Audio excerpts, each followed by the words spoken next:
Hello everyone. Hopefully everything should be alright, just give me one moment.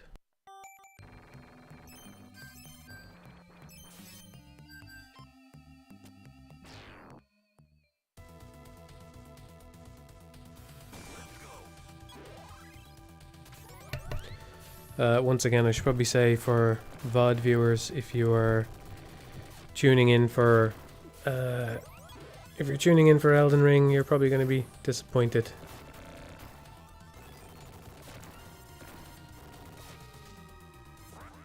If you've tuned in to hear opinion on any specific game, you're probably going to be disappointed. But hello, everybody. Oh, lots of people in already. Hello. Good evening. Just gonna play a little bit of Alien Soldier and chill out. If that's alright with you. Is that alright with you, chat? Gonna take it easy.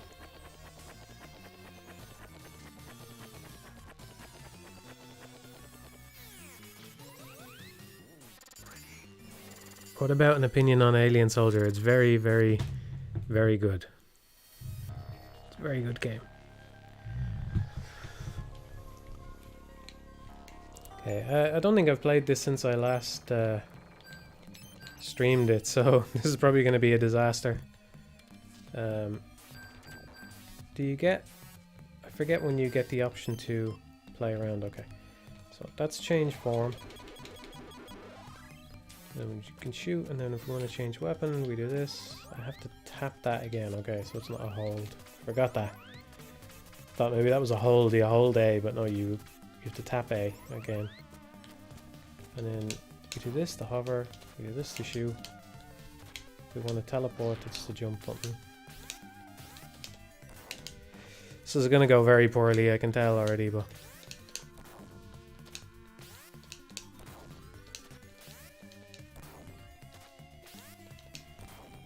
just post that as a pinned comment, it's not going to... I don't know. Yeah.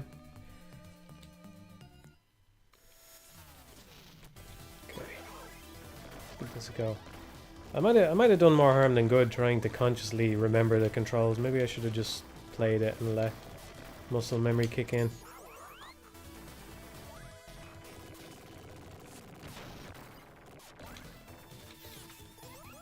I can't remember. I have an order that I like to upgrade the weapons in, but I can't remember what it is.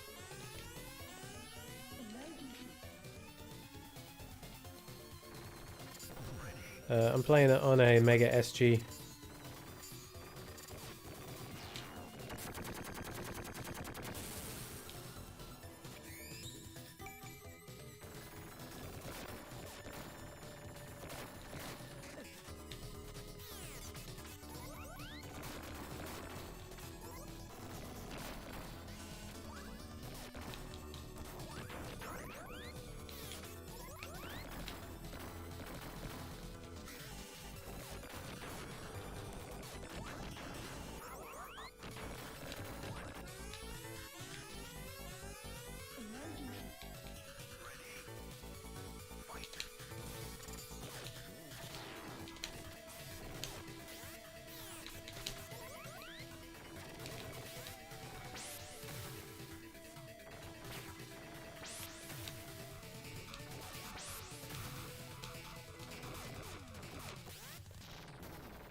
Oh, that's cool, Golba. Yeah, it's a great game. It's very easy to underestimate.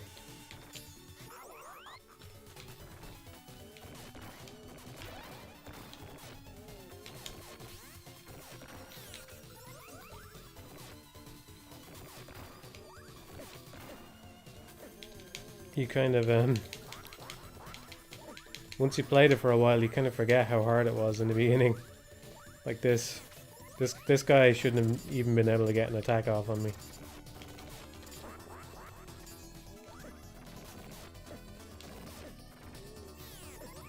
Should have just used that on him. It's okay, we'll get back into it.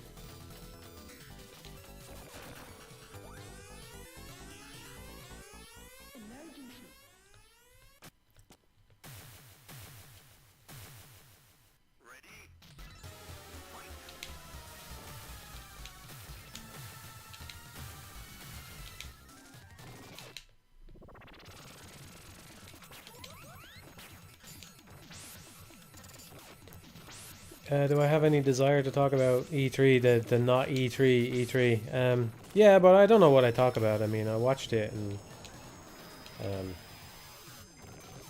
nothing springs to mind that I should be excited about. Unless you count the new Zachtronics game, but I mean, that's kind of bittersweet knowing that it's going to be their last game.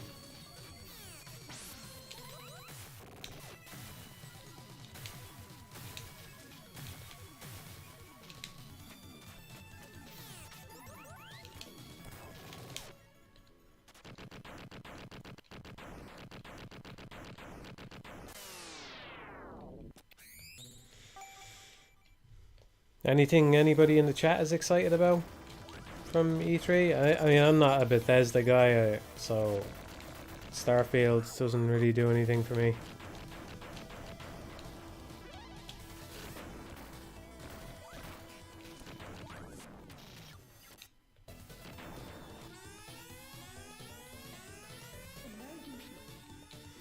Dragon's Dogma? Yeah, it's just a logo, but yeah.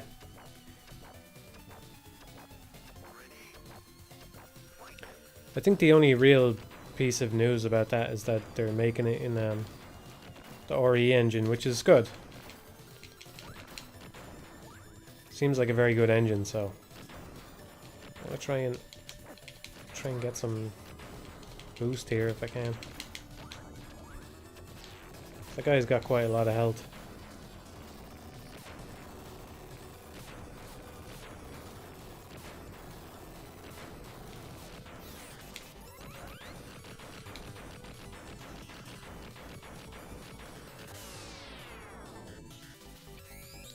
The RE engine looks, or seems good anyway. It seems well optimized. Seems like it can handle a lot of different things as well. I've made a bunch of different games with it now.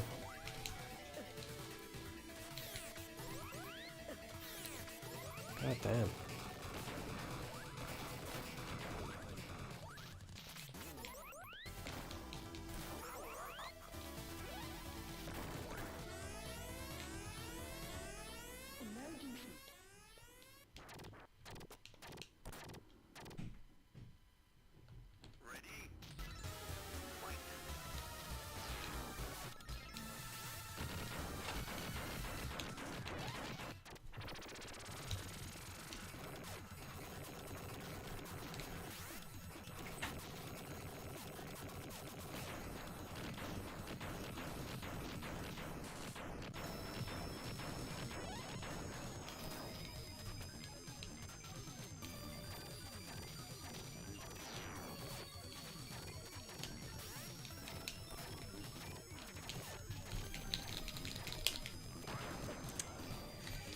That almost went really well. It's a tough fight, this one. Back when I was good at this game, this would be like the first bit where it was actually hard to avoid damage. You know, I used to be able to do the first level fairly consistently without damage. Actually, the hardest thing in the very first level, that's the first 5 stages. I think the hardest thing to avoid damage is the little flyer guys, because they're very erratic, you know?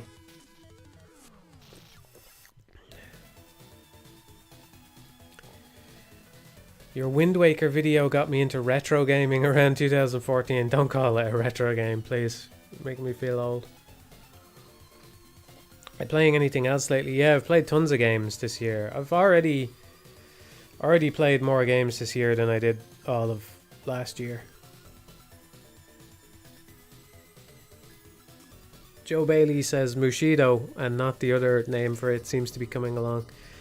Yeah, not as fast as I would like.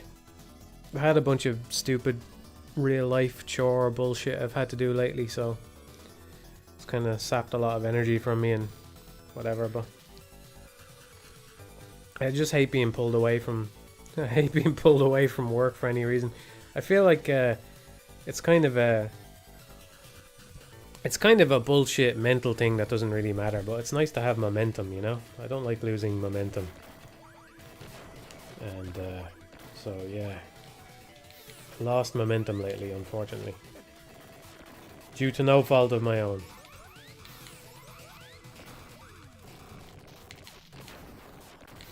There's this thing up here, I forget exactly where it is. I think I've already gone past it, actually.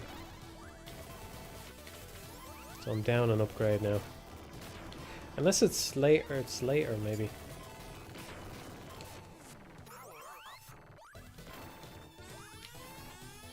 It's one of those things, momentum though, it's one of those things that it really shouldn't matter, you know? There's really no reason why you shouldn't just be able to get up in the morning and just, like, get back to it, you know? So I try to adopt that mentality.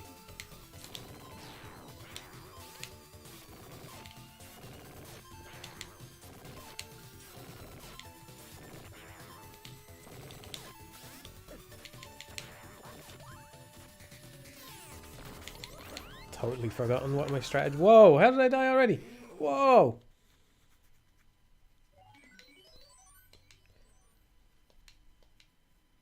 I didn't know my life was low. Unless I got insta-killed somehow. I'm gonna start over though. What's the thing?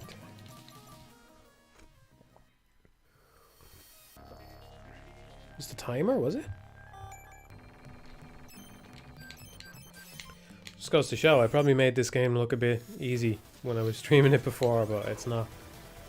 It's not easy.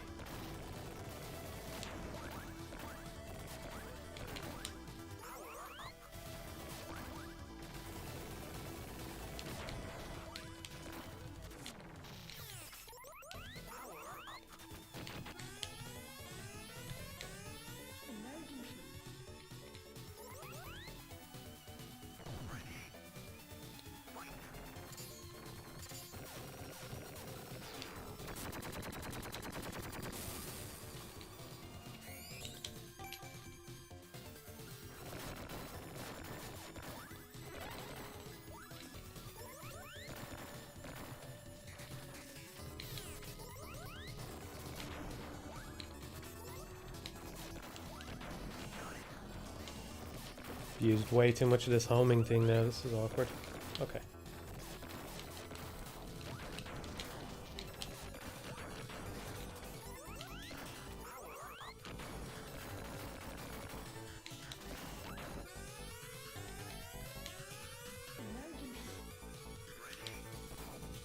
Yeah, it's a great game, Alec. Great game.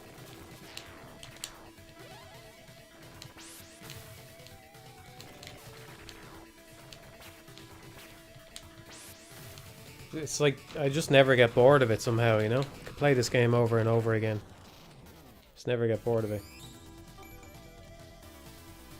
Whoa. I wasn't looking at the screen there, okay. Let's just upgrade the flamethrower here. There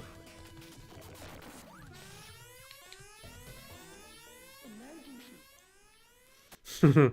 The way the game slows down when you ram through shit is cool, yeah.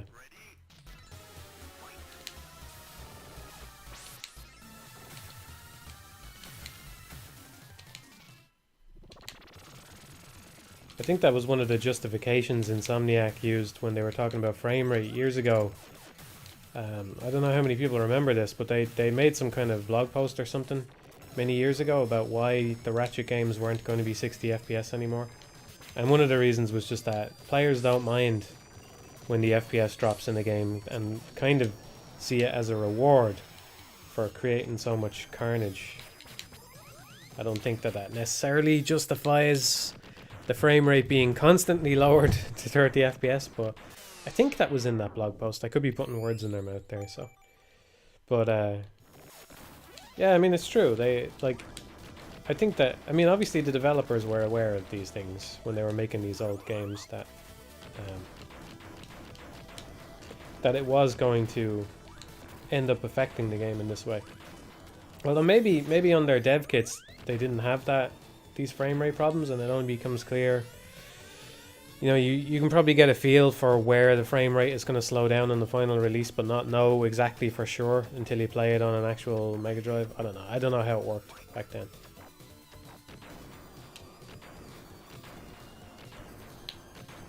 Well, it's interesting, alright.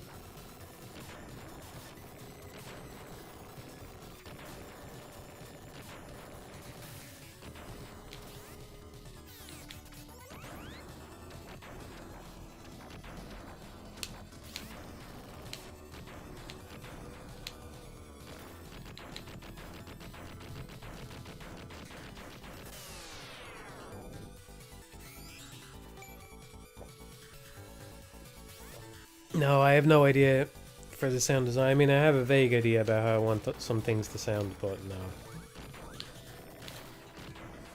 I don't know. Don't know what I want to upgrade here. Let's say this.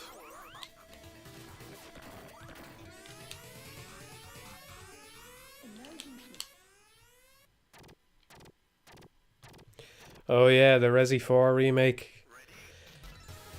Well, you basically know what I'm going to say about that already, right? I don't think it's going to be a bad game, but I don't know.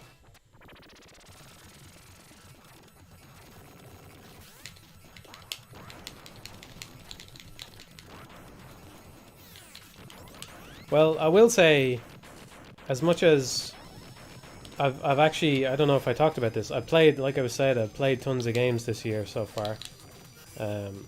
Way more than I did last year already. And one of them ones that I played is the Resi 2 remake. I haven't got around to the Resi 3 remake yet. I hear it's not as good, but yeah, I haven't played it yet. So I played the Resi 2 remake, and hey, it's cool in a lot of ways. You know, I think not having loading screens helps a lot. All that kind of stuff. But you know, it seems fair to draw comparisons to the likes of Resident Evil 4 because it is a third-person shooter, and the gameplay is just not anywhere near as good. I mean, it's kind of good in a different way in that it's arguably better at generating horror with the way that the gunplay works and all that kind of stuff. You know, you don't feel as powerful as you do in Resi 4, which is probably good in a lot of ways for a horror game. But talking about it as an action game, which is primarily how I enjoy Resi 4, I don't really think of it as a great horror game. I think of it as an action game that is actually a really good action game. That Resi 2 remake is just nowhere near as fucking good. It's not even in the same universe as Resi 4, like as far as action games go, you know? In terms of the mechanics and the enjoyment that you can derive just from the mechanics. So, if they're gonna stick with those remake mechanics, then I don't know how much interest I actually have in playing it, you know? But maybe they'll manage to make it scarier or something, you know. Like there are some scary things in Resi 4. I don't want to totally deny that aspect either, you know. The regenerators are good. I like the guys that are basically xenomorphs, but you know, I've talked in the past about how xenomorphs are one of the things I find scarier in horror stuff, and so you know, naturally I think that they're pretty good horror. But yeah, I don't know. Yeah. So maybe they'll try and turn it into a proper horror game, and maybe it'll be a better horror game, but I don't imagine that it's going to be a better action game. I'd like to be wrong though. I mean, like there are some very obvious ways that Resident Evil 4 could be improved. For example, if you put different weapons on the D-pad, you know, that's just straight up massive improvement there to cut out all the menuing and all that, you know? So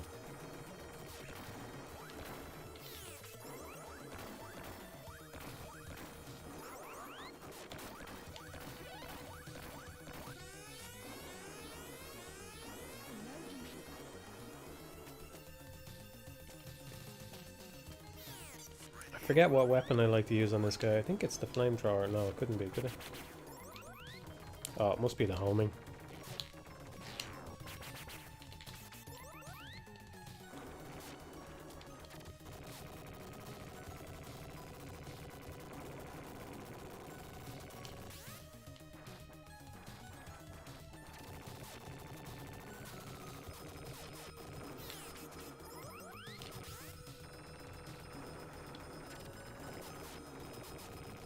Got kind of lucky there that it didn't swoop in on me again. Real-time inventory management would... Do you think real-time inventory management would be an improvement for the Resident Evil 4 remake? Yeah, more or less, yeah. I just know that at a bare minimum, I think it would be nice to be able to switch weapons in real time. And by the way, I'm talking about You press the D-pad, and then I think what would be cool is that Leon has to put the weapon that you were using away and take the new weapon. So I'm saying that it's not, you know, it's not Devil May Cry 3 style instant, no animation weapon swap. Not what I'm talking about. I'm saying that there should be an animation so that you have to think about when do you have it, like this game. You have to think about when you actually have a second to swap weapons rather than being able to do it instantly, you know? But that it should be part of the game.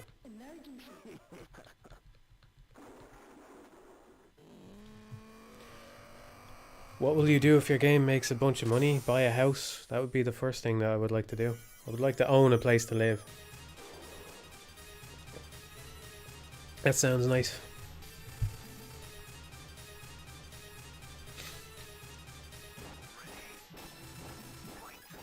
Oh, I spelled Alien Soldier wrong, did I? Oh, okay. I'll fix it, maybe.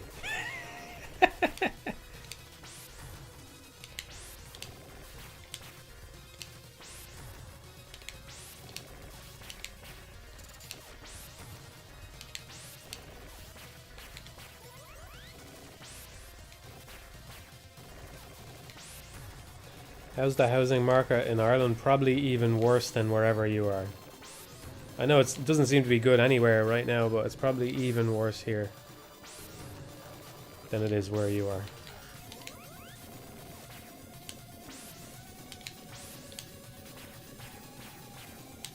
I'm kind of lucky with this guy as well. He gave me a lot of nice slashes.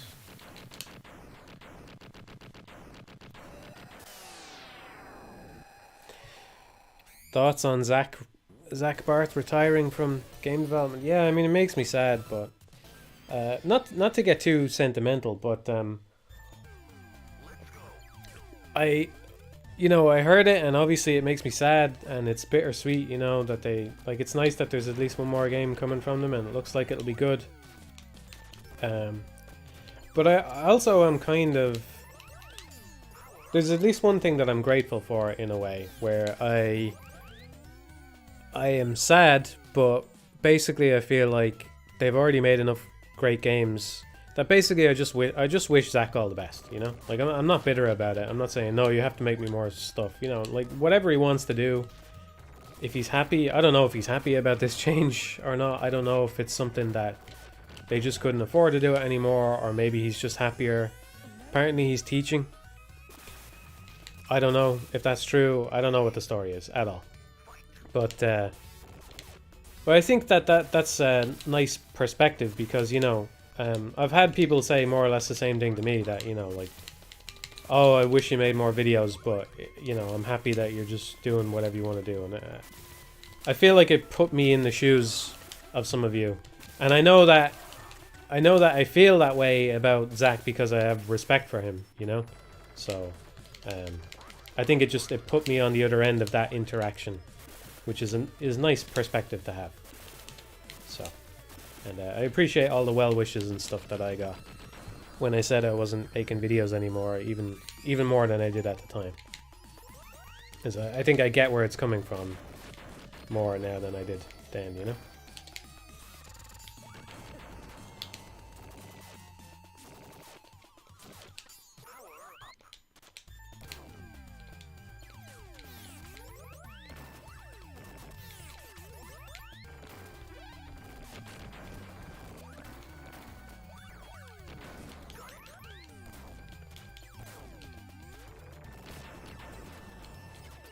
What classic action platformers would you recommend? Well, I don't know if you haven't I don't know, just play Ghosts and Goblins, man. Just play Ghosts and Goblins, okay? I gotta say, that was my disappointment. Is I knew it was, you know, I knew the chances of this happening were basically none, but I watched the Capcom stream just hoping for some Ghosts and Goblins, you know, do a sequel or a DLC or whatever. I assume the game didn't do very well financially. But I don't know. Like, I have to imagine that there's a certain equation there, which is, you know, we figured out how to make this nice 2D game with the Ori engine, and And we can make another one. You know, we made one, we can make another one. So, do you want to do that? You know, it'll be cheaper this time because we got all of these tools up and running and all this stuff going. That's what I was hoping. Just a sequel or just even a DLC. You know, here's 2 or 3 more levels that we're adding to the campaign or something. I would have bought that in a heartbeat. In a heartbeat. And actually, like, I only thought of this after the fact. I was thinking, I've been talking about ghosts and goblins so much, and basically I've been saying that, you know, Mushido is a godlike and all. I was thinking, you know, I should be happy. I should be happy that they didn't come out with one. Because it's like, well, if there's anybody who feels the same way, if there's anybody that feels the same way, then, you know, that's all the more reason for them to be interested in Mushido, right? Because they have no idea if there's going to be another Ghosts and Goblins. But I'm not happy. I just want to play another one as well. A godlike, yeah. It's the godlike.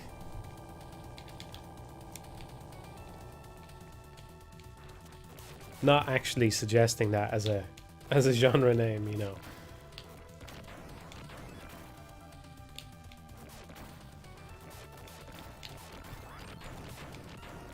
I should have switched.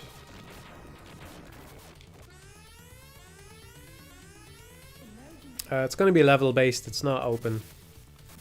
It's linear.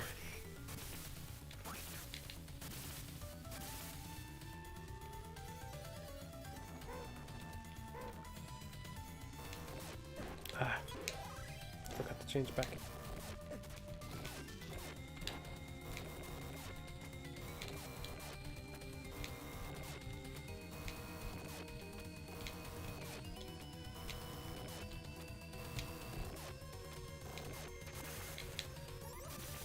You know, I would like to do, if I was gonna do more commentary videos, I'd like to do one for this game. So I've never actually sat down and analyzed things like a recording to see what happens. I don't know if the lobster always does a set number of attacks. It felt like his chain of swings went on a bit longer than usual that first time there. I don't know if it's a set number or not. I think it would be cool if there was some slight randomization to it, you know, between 7 and 9, let's say. It feels like it's about 8, usually, maybe more.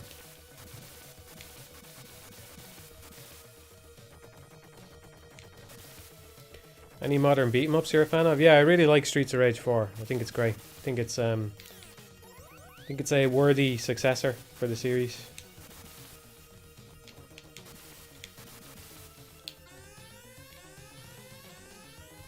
What was I talking about a minute ago? I feel like I was talking about something. Doesn't matter, I suppose.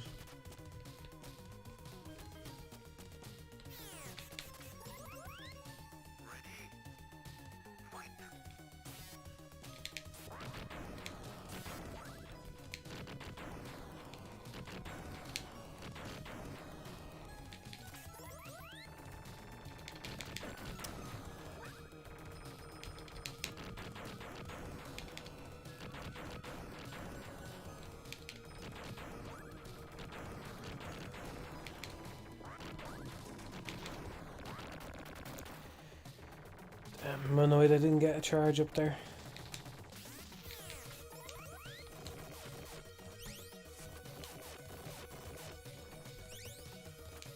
I don't know how you were supposed to see that attack back in the day on a low resolution CRT. It's hard to see now even when the image is blown up. The thing where his little protruber, I don't know what the fuck it's called, comes out and grabs you. Very hard to see. It has an audio cue and all, but I think the audio cue only plays after it's done. And it does it rhythmically, so once you dodge the first one, it's pretty easy to dodge the rest of them, but still. It's harsh. Ah. Come down.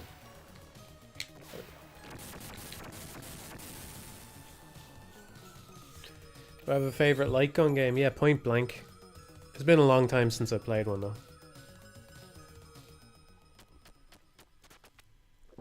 Probably Point Blank 2 or 3 are better or something, you know.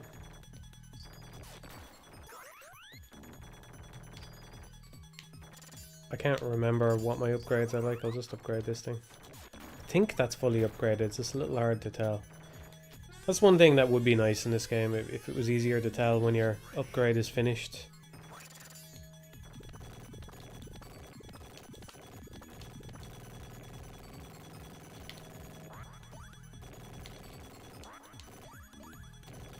I love this boss. It's not very difficult, but I think it's really good. Really, really good. Ah, too soon.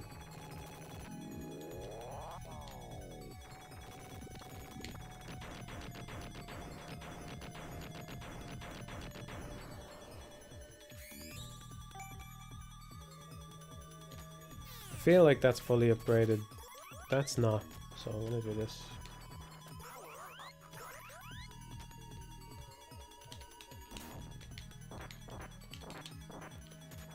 They like, look at this. Look how cool this is. I never. Oh, oh, whoa, wow! I didn't even know they were there.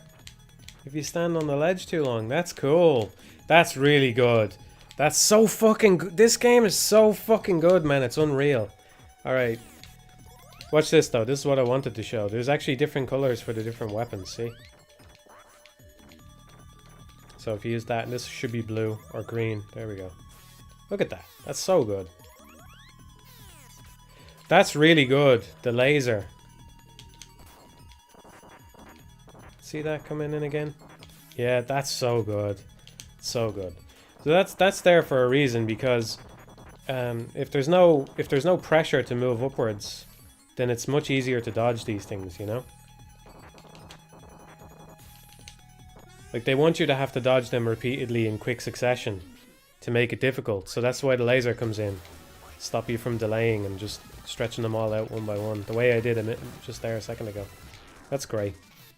That's so fucking good, man. I don't know. Like, I'll admit part of the reason I find it impressive is it's kind of a, you know, it's kind of a meta aspect of knowing when this game was made and how much is already in it. You know, just how the fuck can they consider all, like, it's so, it must have been so hard just to make this game back then, just to get any of this shit on screen, moving around, behaving approximately like a boss that might threaten you, you know what I mean? To not only do that, but also have time to say, actually the player needs to be forced to jump here, so I have to put in a little laser beam that doesn't appear anywhere else in the game to force them up the screen. It's just unbelievable that they were able to do that. I suppose it was a fairly late Mega Drive game, so I suppose the development was all figured out. You know, obviously Treasure were just complete fucking wizards at this shit anyway, but I don't know, man. I'm impressed. This is going to be more difficult than usual because I used up the flamethrower. I shouldn't have used the flamethrower. I should have used the homing and the buster.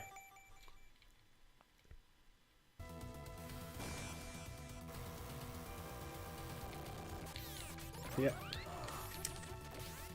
God damn. When this one goes wrong, it goes really, really fucking wrong.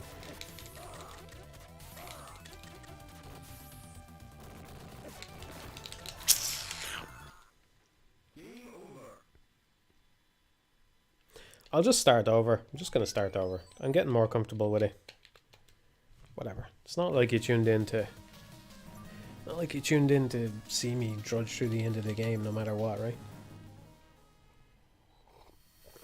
Okay, so now I remember I can't use the flamethrower on that other guy. I need to let it recharge. I probably should have used the buster. Yeah, the buster is actually really good at that fly thing as well. So I probably should have just used that.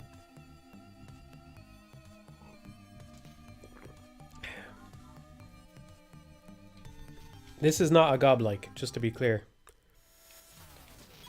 I don't classify this as a godlike. I don't know if that's clear or not.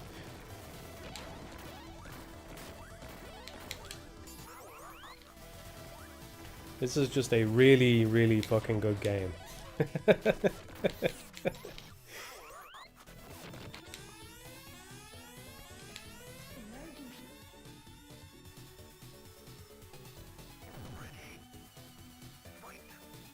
Soft goblite, no, it's nothing like that.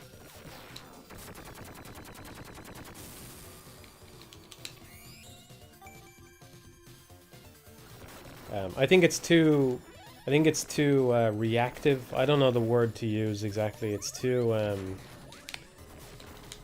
maybe even just fast-paced or something, you know? But yeah, the dash alone is a big part of why it's not a godlike. And I am the official godlike designator, just so you're aware. I'm the only person on planet Earth who can declare the godlikeness of any given game.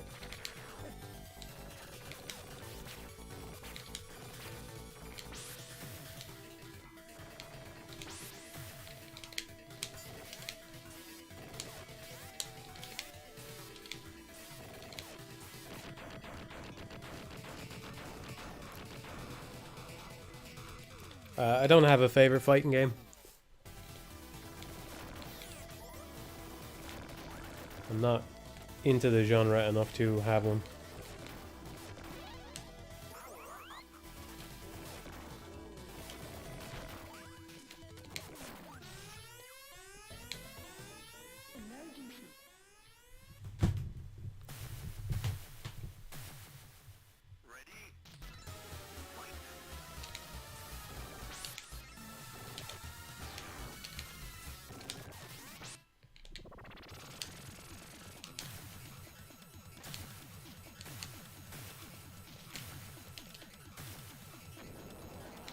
I need to remember what weapons to use and where. Because it would have been better to use the flamethrower rather than the, I can't remember the name, the beam, the laser beam. I should have used the flamethrower against the Android, I think he's called.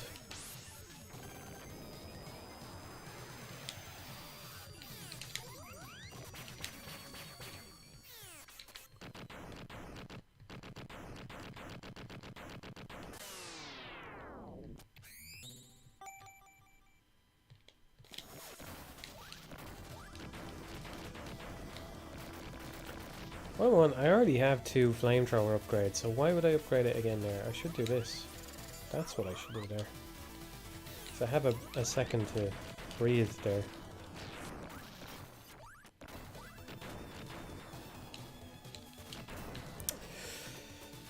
God damn it. Those bombs are fucking brutal, man. Brutal. Very little time to react to them. Well, I like to stay under this light post thing blocks them. I like to stay under that if possible.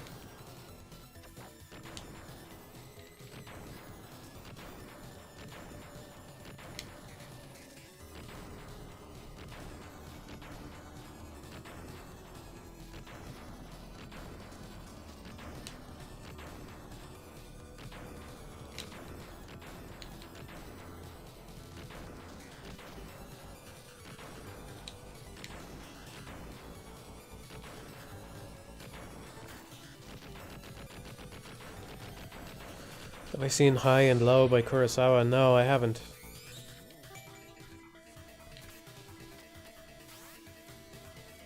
I watched a bunch of his films, but I couldn't list them all for you off the top of my head.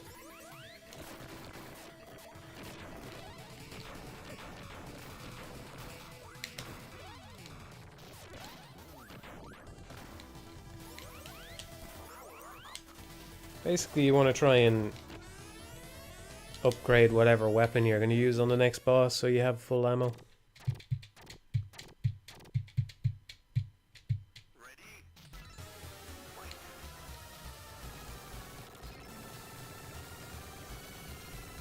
Yeah, it's a great game. It's very engaging from start to finish.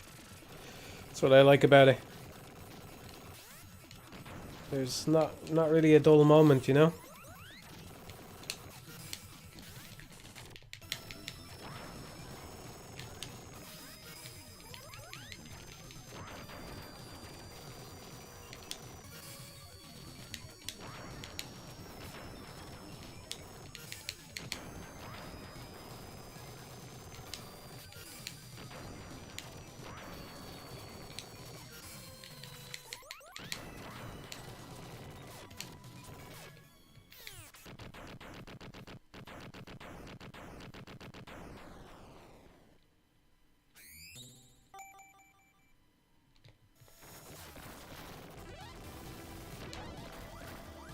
What else was at E3 anyway? I can't... I mean, I'm just going to call it E3 as a shorthand, right? I can't remember if there was anything else worth caring about.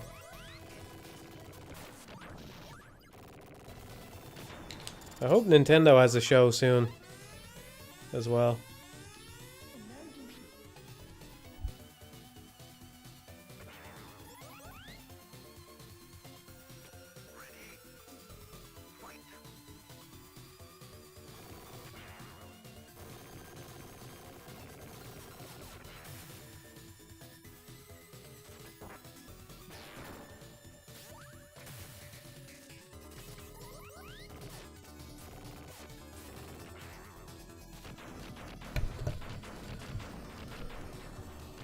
Silksong, yeah, Silksong looks good.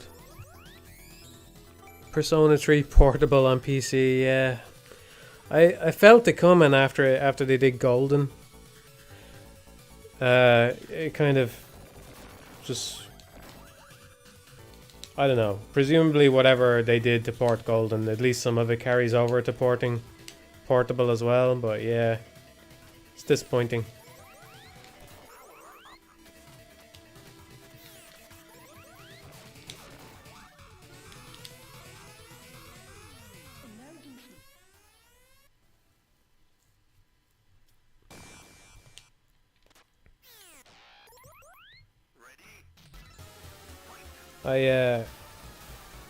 I'm happy that Rain World is getting stuff, but I would be lying if I said I was personally excited for it, you know?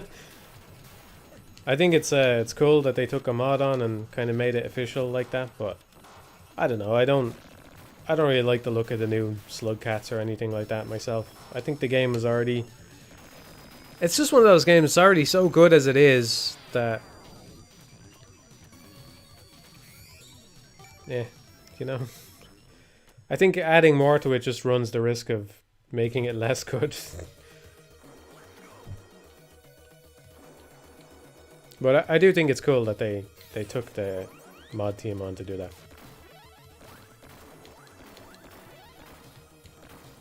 I'd say my only actual genuine concern about it is the quality of life stuff that they've said. You know, I really wouldn't want any of that to be forced into the main game.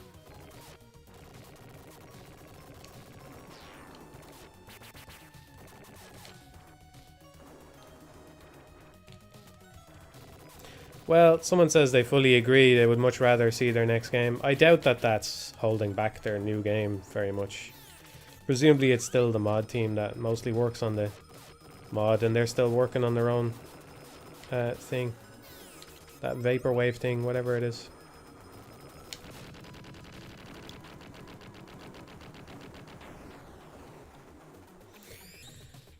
The quality of life is coming in the form of an update, yeah. You know, the quality of life thing is one of the... Like, I actually... When I released the first version of Teoform, before it was called Teoform, I called it a quality of life mod for the Wonderful 101.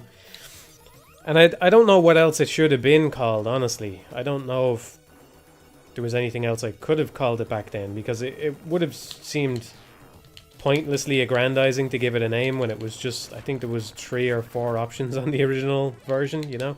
Whereas at least now that it's Teoform, there's something like 20 options on it, and some of them are actually quite big, you know? I don't know what else I would have called it, but I kind of regret using the term quality of life, because I just don't like quality of life, you know? I just don't... I think it's a drastically overrated thing to have in a game, you know? Like, obviously I believe that games benefit from it sometimes, and I do consider some of those changes in the mod that I made to be quality of life options, right? So I'm not saying that they're not always... I'm not saying that they're always bad, but I just think I hear quality of life and I think, okay, it's just one of those. It's I don't know. Like what does quality of life amount for?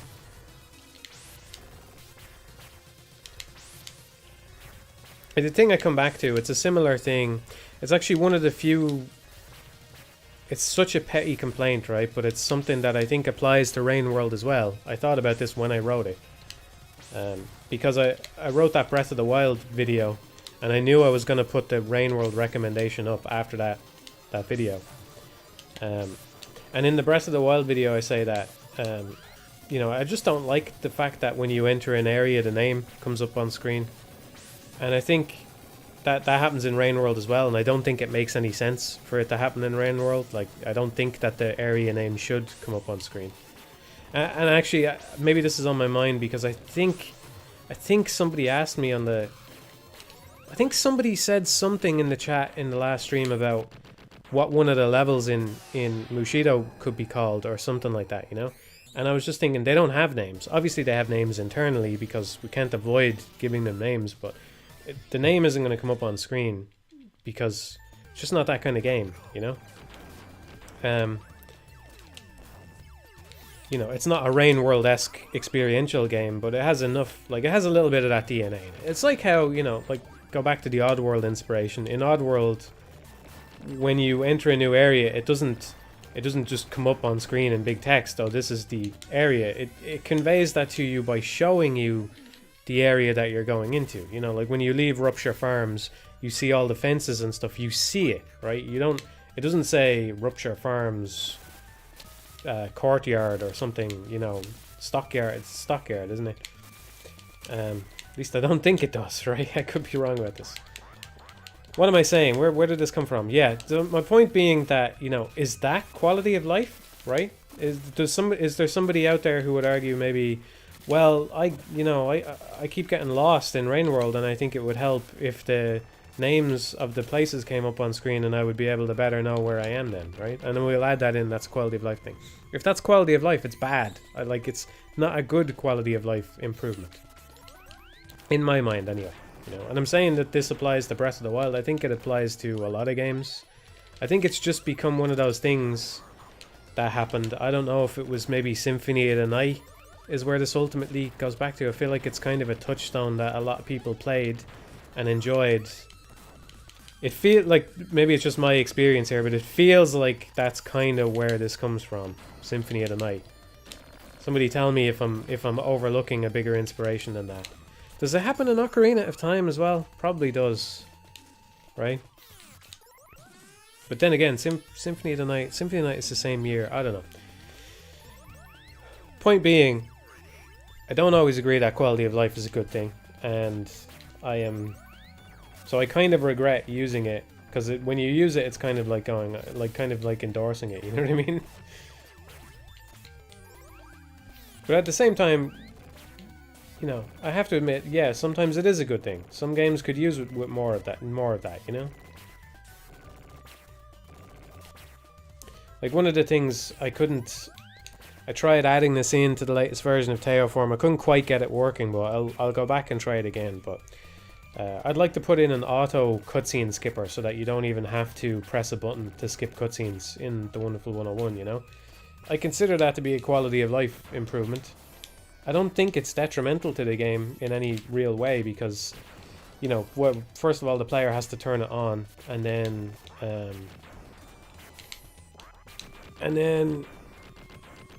like, it's the kind of thing that people who really love the game are going to do anyway, you know.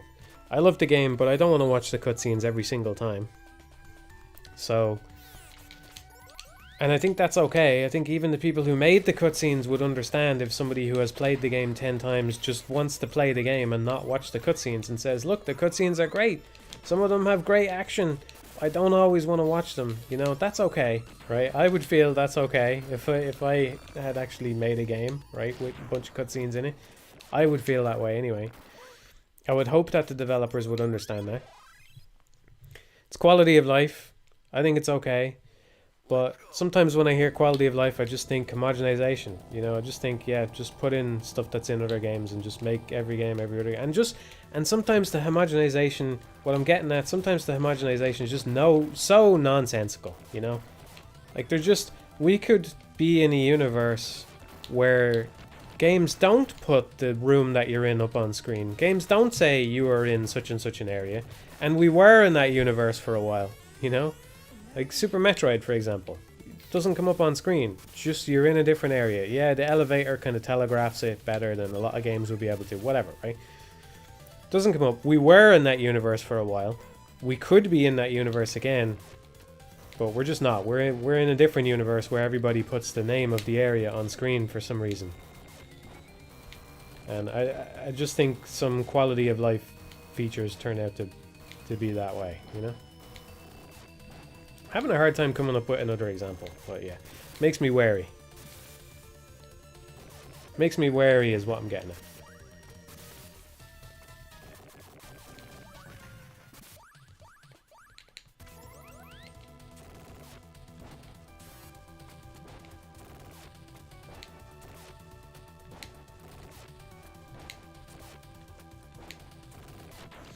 One of those things where, I mean, I like calling the name coming up on screen a quality of life feature is really stretching it. I know, I'm not using the best example here, you know. But yeah.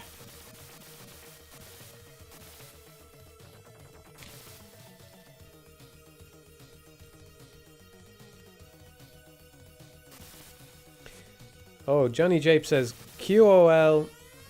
Oh, he's talking about Monster Hunter in particular. I didn't see that part, but I think what you've said basically applies to, like, kind of gets to the heart of what I'm saying.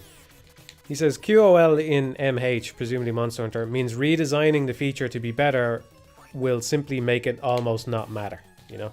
I think that applies to a lot of quality of life stuff.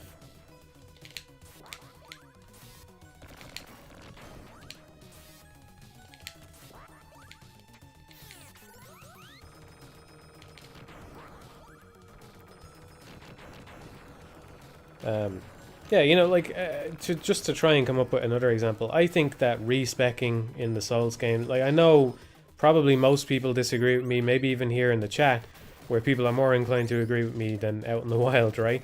Probably a lot of you disagree with me. I think it's a quality of life feature which kind of ruins something about the game, you know? Just the idea that, you know, you have to be careful about what you do and you have to commit to something, right? And if you go in the wrong direction with your character, so be it, you know? You're going to suffer a little bit because of it, right? But that's okay. I think part of the thing that makes it okay, not having a respec option in a Souls game or something, is the fact that you can beat the game without any stats anyway. You know what I mean? So if you... Because this happened to me in Demon Souls. I actually picked, on my first playthrough, I actually picked a spellcaster. But, what was it called? I think it was called the Royal or something like that. I can't remember what it's called, but it's like the most overpowered class in the game, you know? It has passive mana MP regeneration ring or something like that. Anyway, the Noble, maybe, I don't know. But I actually picked that on my first playthrough and I wasn't really enjoying the magic use. So I basically ended up re-speccing into a knight, you know, as I played. As I played, I gradually got more equip load and all that bullshit. All the stuff just so I could wear better armor and have better swords and stuff. And, you know, I think the game was better for that. Personally. I just thought that was enjoyable, you know? That I picked something that I didn't quite enjoy and I went a different way with it. It's fine. You can beat the game level 1 anyway. So it really shouldn't matter that much. You know?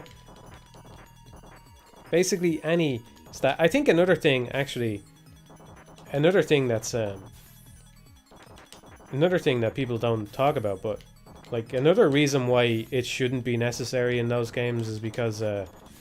just... I don't know how it is in Demon Souls, but just leveling up at all, in any way at all, boosts your defense generally, right? If I remember right. I mean, this probably varies from game to game, but just leveling up at all is a bonus, right? And if you can beat the game at level 1 and you're level 120, but you accidentally put 20 of your stats into the wrong thing, you're still effectively level 100. You know, let it go. Have a few stats that aren't perfect, you know? Stop fucking respecking it all the time. Just play the fucking game. That's the way I feel about it anyway. So when I hear quality of life, I get a bit wary. That's the point. That's the point I was getting to.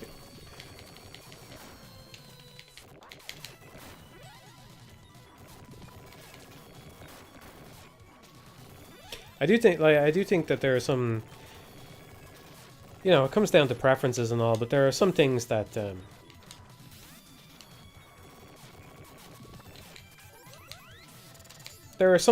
are on the quality of life thing are extremely important to me. You know, I think I talked about this on a prior stream. Maybe it was on the Patreon, I'm not sure, but you know, somebody was in agreement with me anyway that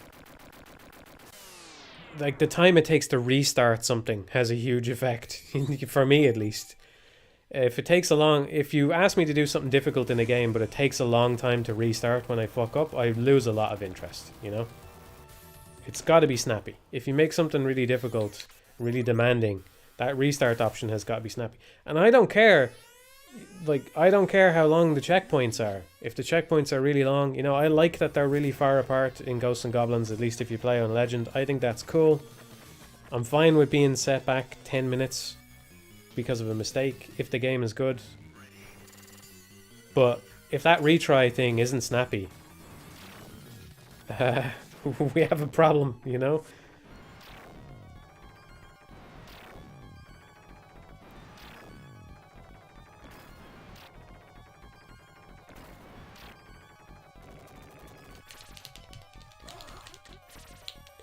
That was sloppy. That was really sloppy.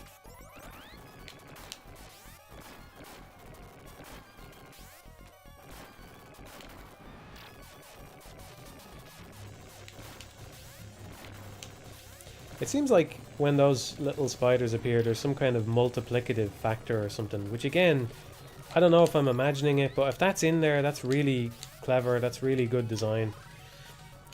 Because you really shouldn't be punished that harshly for just having one little spider on the thing, because the big spider can block shots sometimes. So, I don't know if I'm imagining that, but if that's how it works, that's really clever, really good.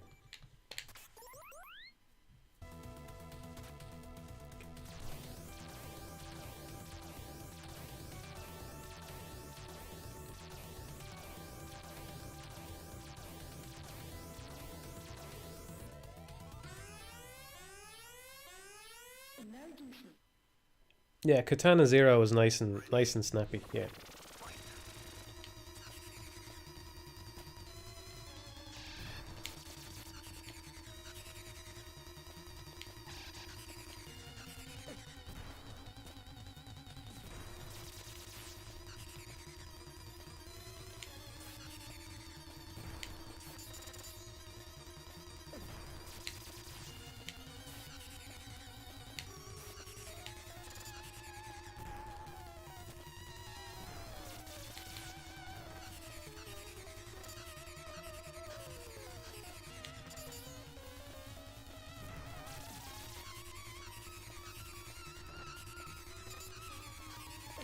Oh, I don't know what happened there.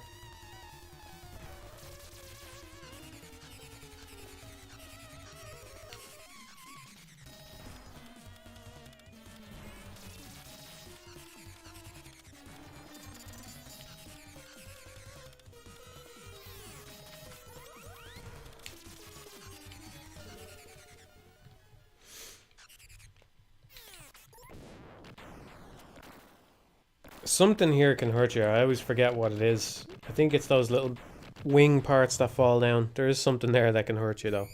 Pretty sure.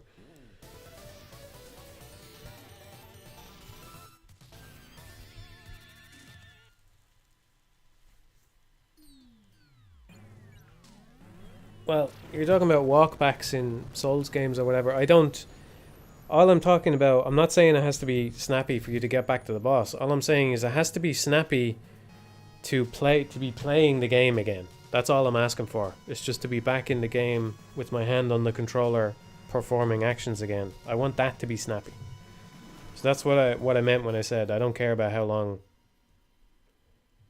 or it's not relevant to the discussion how long it's been since the last checkpoint. That's not what I'm talking about. I'm just saying I want to get back into the game quick, you know? I'll be back in a minute.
Apologies, sorry, forgot to unmute myself. I'm back.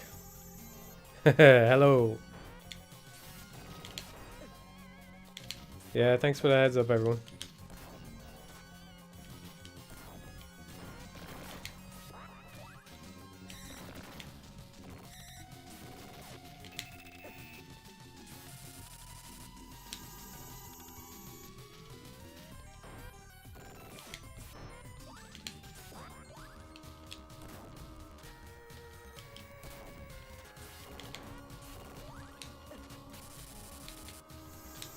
It's one of those things.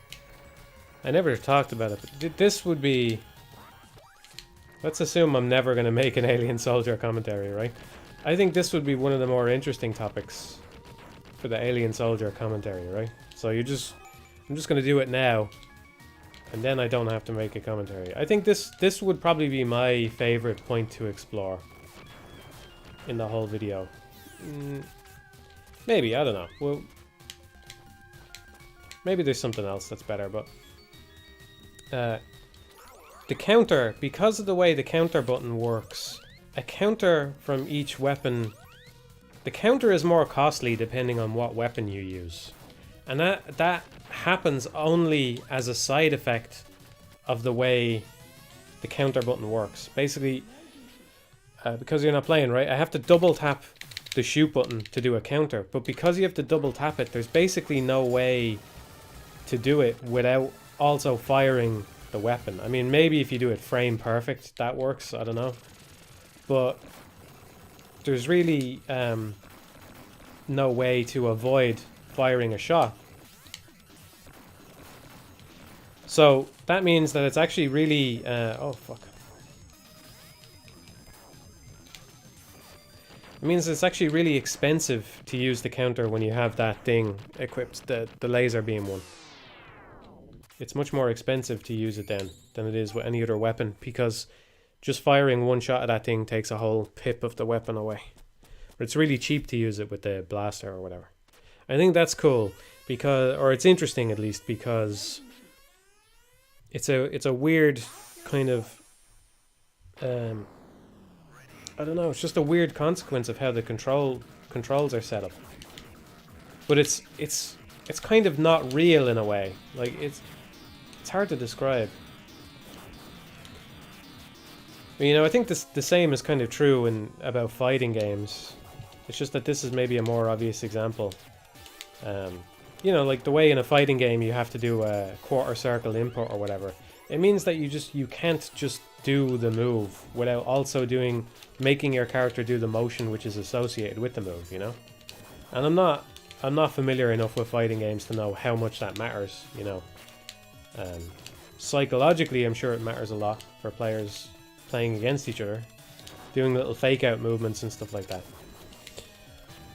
But yeah, it's interesting because it's kind of like, it's not like it's almost not built into the game itself, you know? It's something that only happens with the game and the control scheme combined somehow.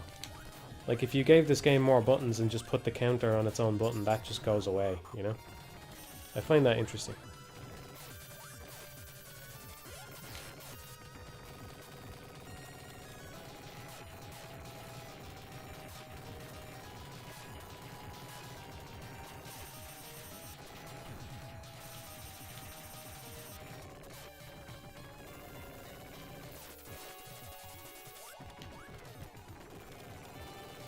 I always feel a little bad leaving that weapon behind, but I don't think I can be bothered to pick it up.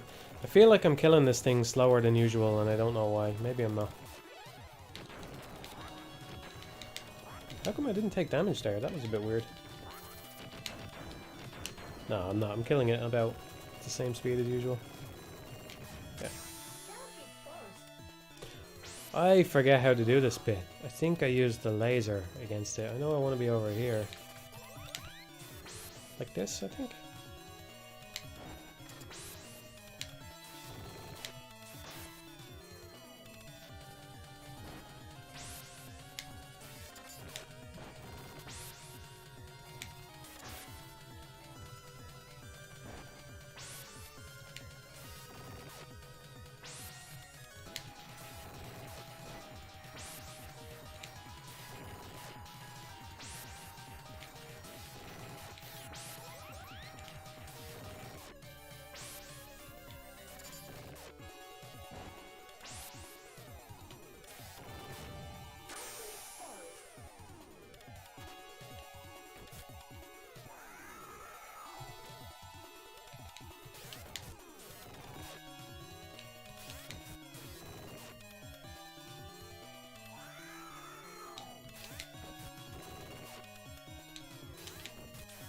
I know I say it every time, but I can't believe the motions that this thing does, the way it does little fake out jumps and everything. Again, partly just because of when the game came out, but I don't know, man. It's pretty fucking crazy the amount of stuff that they were able to do in this game.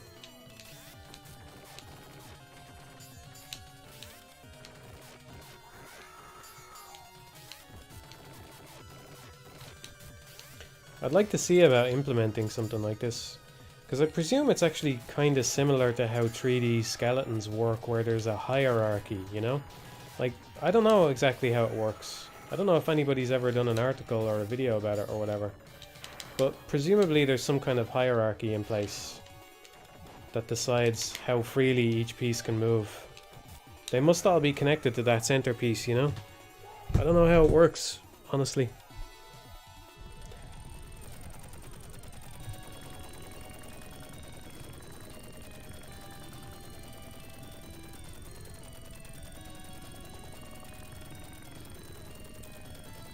You ever think about games having problems that get fixed later, like longer load times with the Wonderful 101? Yeah, I mean, I talked about this in the abduction review that I did, the load times were really bad.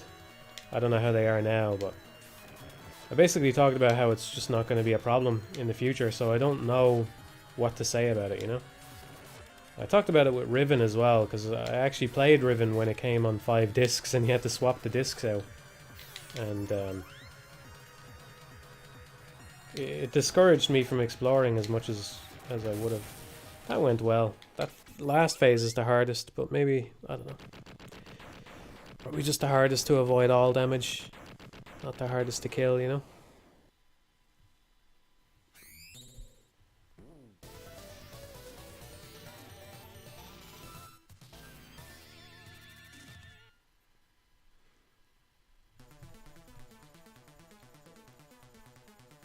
Yeah, I'd like to play Shredder's Revenge. I'll get around to that, yeah.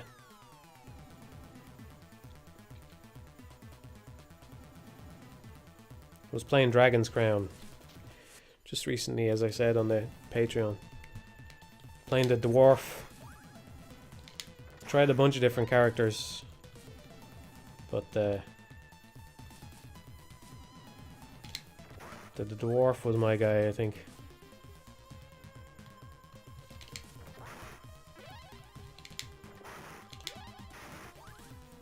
I actually noticed that after I made that, I said in a blog post about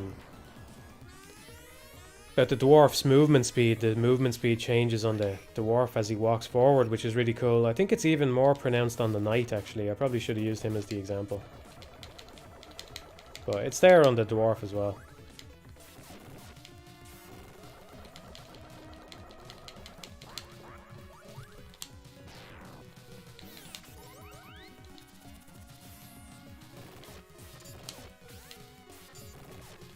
One of the reasons I haven't played Shredder's Revenge is just I have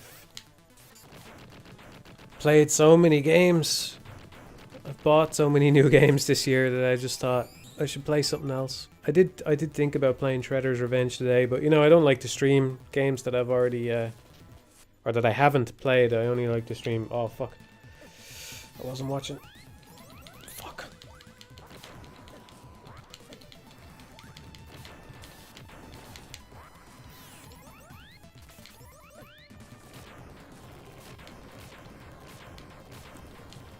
So yeah, I wouldn't be able to stream, and I thought it might be nice to stream. Yeah, because I have no momentum right now. I'm at 0 momentum.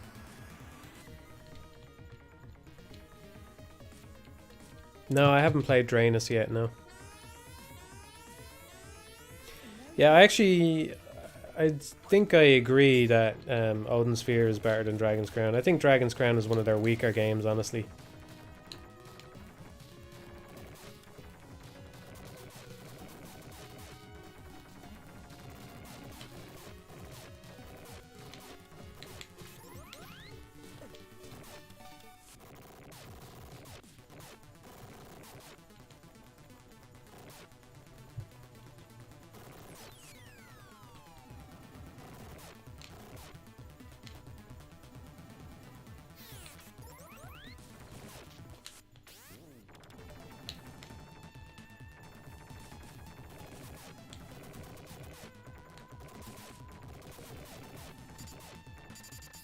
I have to say, one of the things that sticks out in Dragon's Crown for me is I am just totally baffled every time I do that forest level.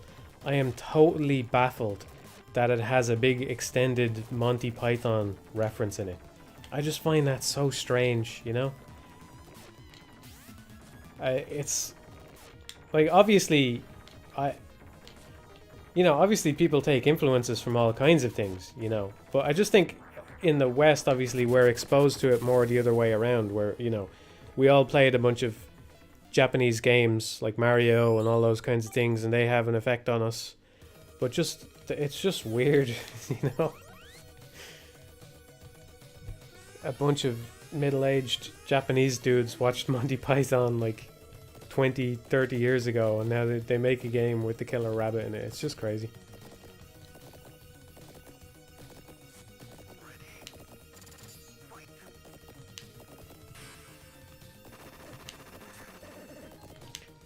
And that, my friends, is how you completely fuck up your damage count at the end of the game.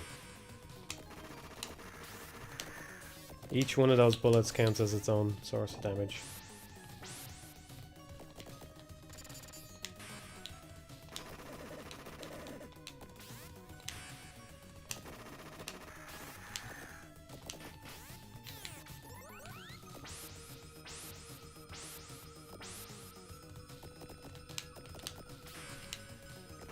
What's the sexiest bug waifu? I don't know. I'm not into bugs, believe it or not.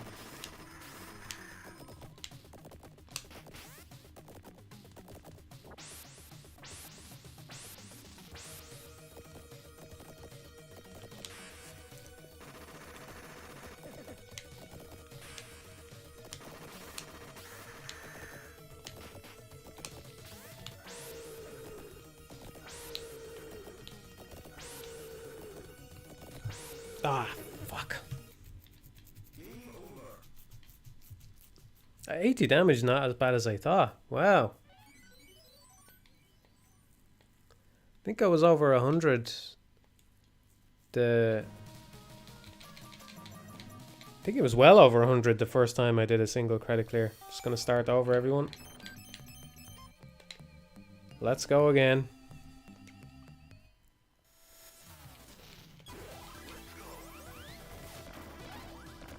Did you know there's an insect samurai in Alice Madness Returns? I did not know that.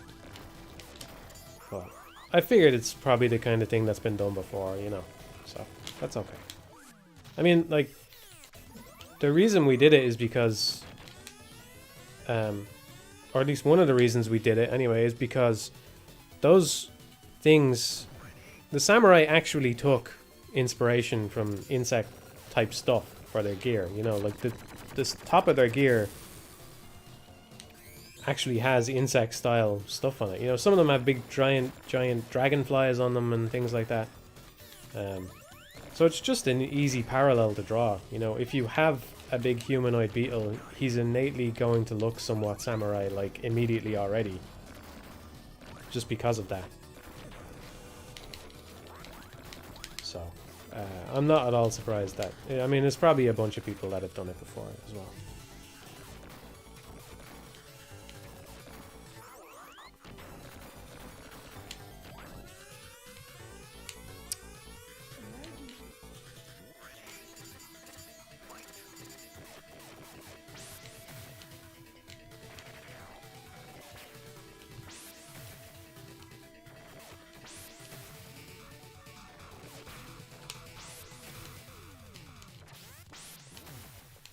Yeah, I know about that. Somebody says Shin Megami Tensei If is actually named after the 70s film If, and the title screen uses the same font as the poster. I actually went and watched that film because of that. I was intrigued why it would inspire them like that. Decent film from what I remember. I can't say it made a big impression on me, but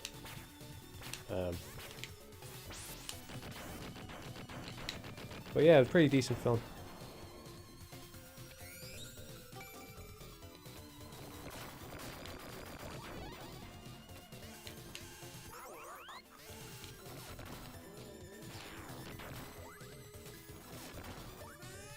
Yeah, it's not amazing. I mean, I wouldn't recommend it to anybody. I wouldn't say, dude, you have to watch If.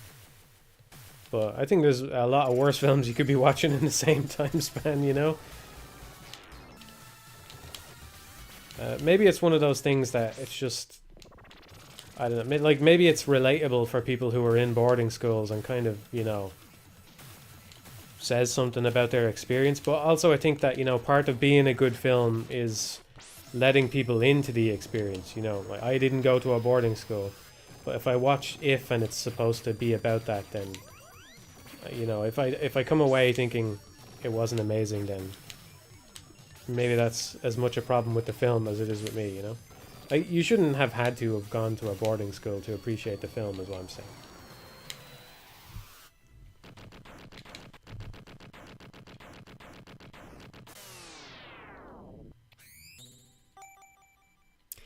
No, shots on... That's why I don't shoot during that time. Before it says fight, the bosses are always or almost always invulnerable.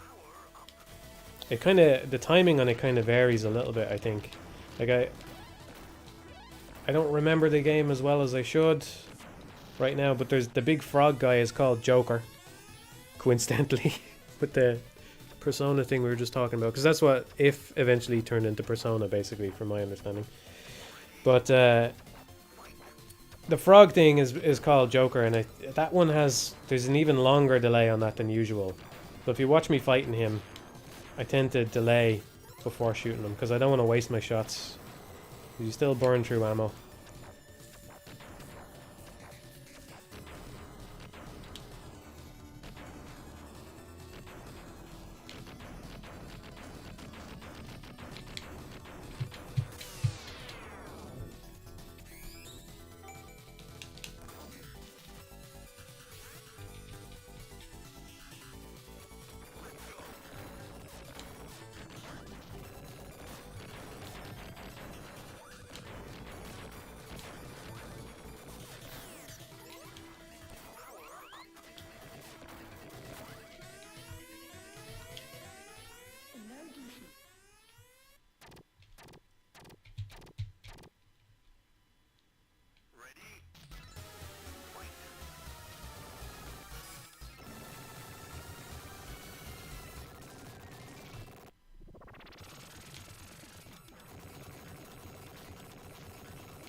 No, I wouldn't say my Japanese has progressed. If anything, it's the opposite. Letting it atrophy at this point, basically.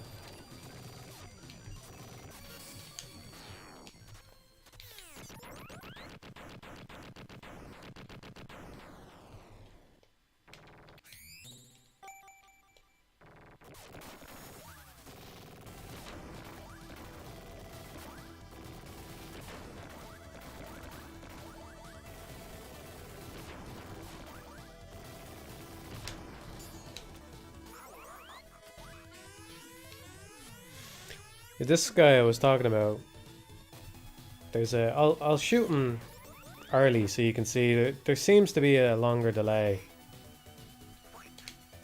See, nothing.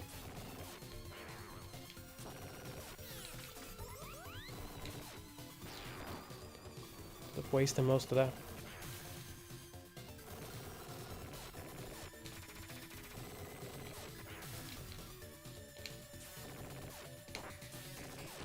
That thing couldn't hit me because it was in the box. That thing was put into the terrain. It was colliding with the terrain. I think that's what was happening there.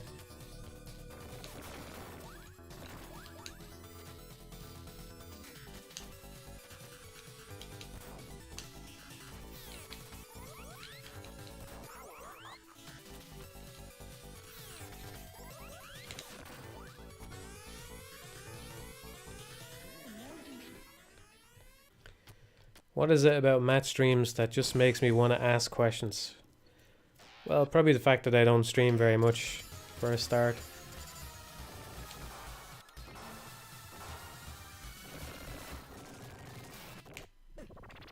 Oh, that sucks.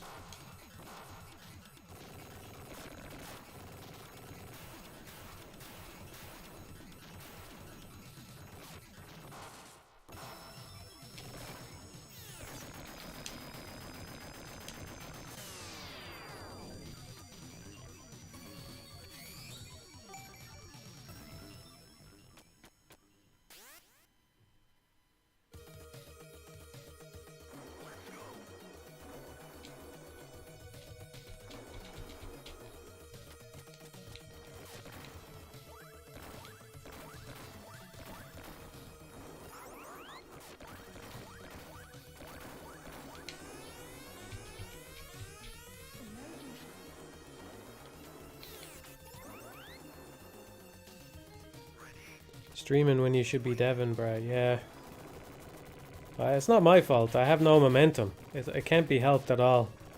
There's nothing I can do. I can't open up Game Maker. I can't do anything. It's totally beyond my control. Just got no momentum, man. You you know how it is.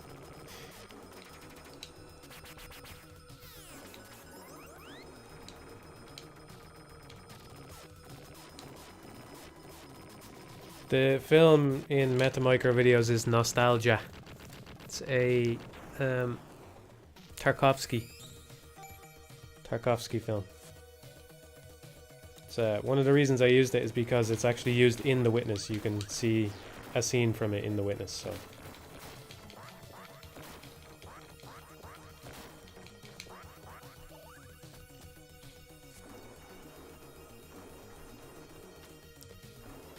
yeah, no problem. Simple enough question. Happy to answer it. Sometimes I just don't see question stuff. So.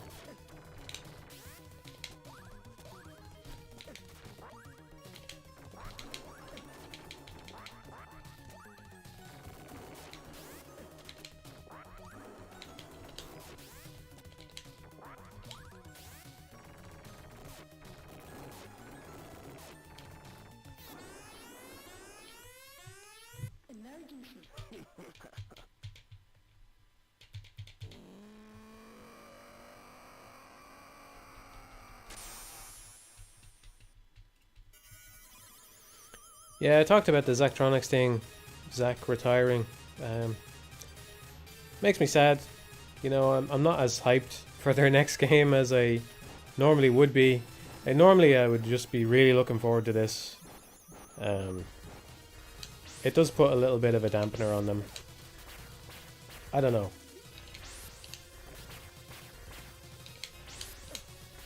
I don't know if they... I don't know if it was the right call to tell people that it's going to be their last game. On the one hand, it's kind of interesting in its own way because most developers just shut down in the middle of development of something and you never know before you play it that it's going to be their last game, you know? So even just that alone is interesting, and I suppose it's thematically relevant to the game and all that. But yeah.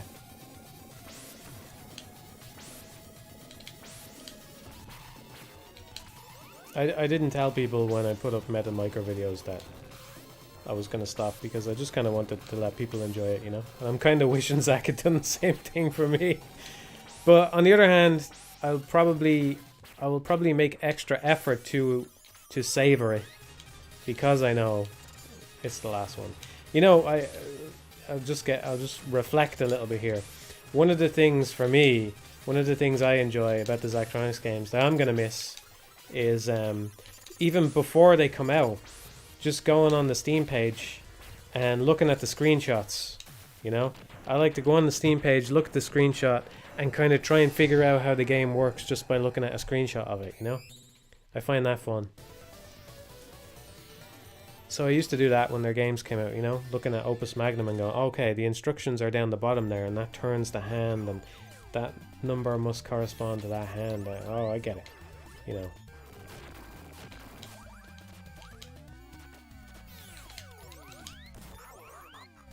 So it looks like for example, I'll give you my prediction here.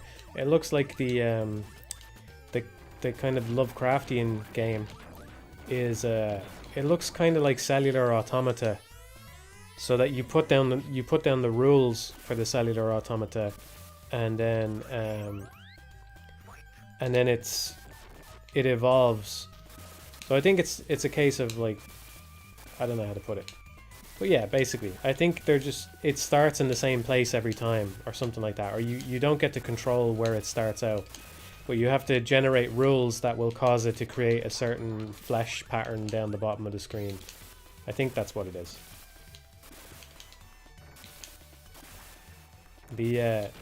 One of the other games looks like it's basically a remake, kind of like Opus Magnum.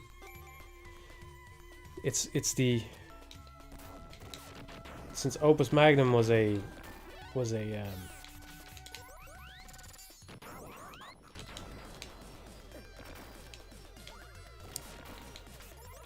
am I saying? The Codex of Alchemical Engineering. Opus Magnum is almost like a remake of that game, and this one looks like it's kind of like the same thing for Constructor, that game that I couldn't pronounce in the Zachtronics videos.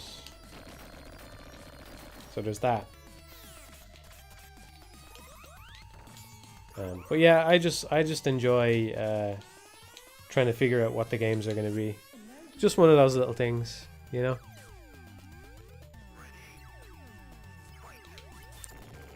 Like how do I make donuts? How do I send the chocolate donuts one way and the berry donuts the other way? You know. It's the thing I'm actually a little bit confused about in the 20th Century Food Court one is where does the input come from? It looks like it comes from the little scanner thing. And this is all going to be really obvious when the game releases, you know? All of this stuff is going to be explained in the first 2 tutorial missions. It looks like it comes from the little scanner thing. And you got to be able to handle a single donut or 12 donuts or whatever. But yeah, I find that fun. Will we be able to have multiple dough extruders and multiple fryers and stuff to make many donuts at once? I hope so.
Whoa, wasn't watching.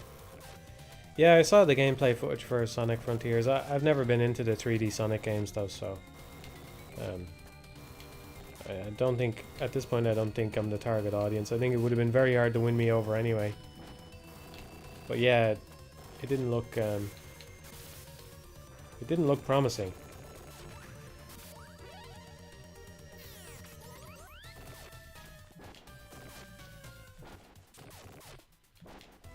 Been doing really well on the lobster today.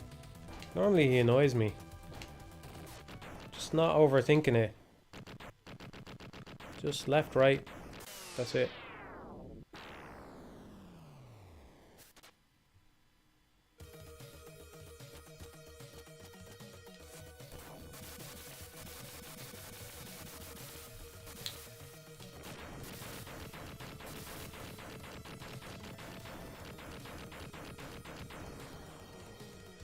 Yeah, I'm looking forward to the Cuphead DLC, yeah. Definitely.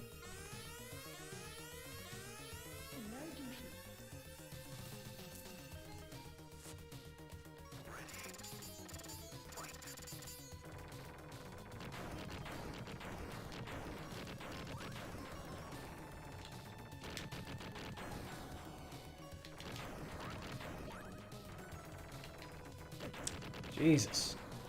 Fewer bombs, please. Come on.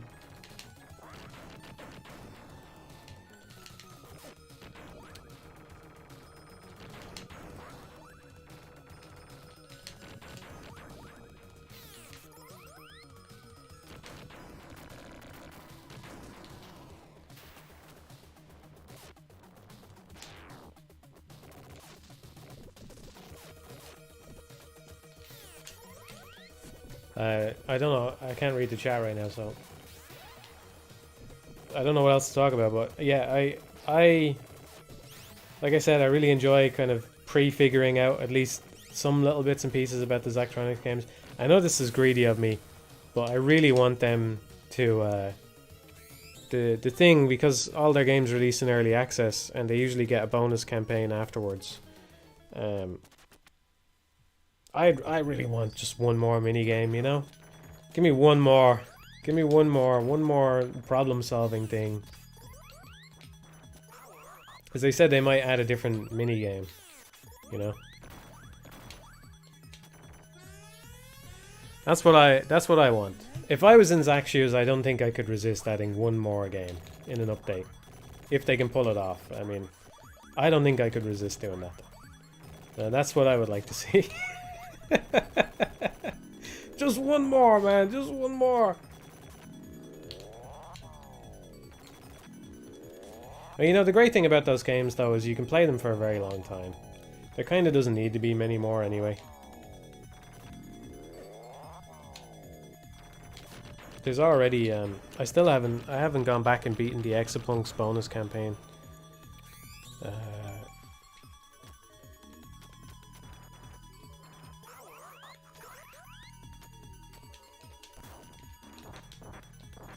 And like, I'm sure there's tons of stuff that I can optimize across all of the games, you know?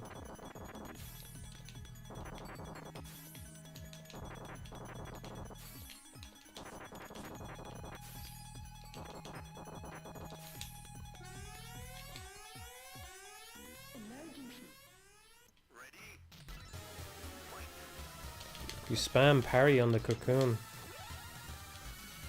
Most of the bombs get cancelled to me. Oh yes, I think I knew that at one point. Thanks, Annie. Yeah. It rings a bell, alright.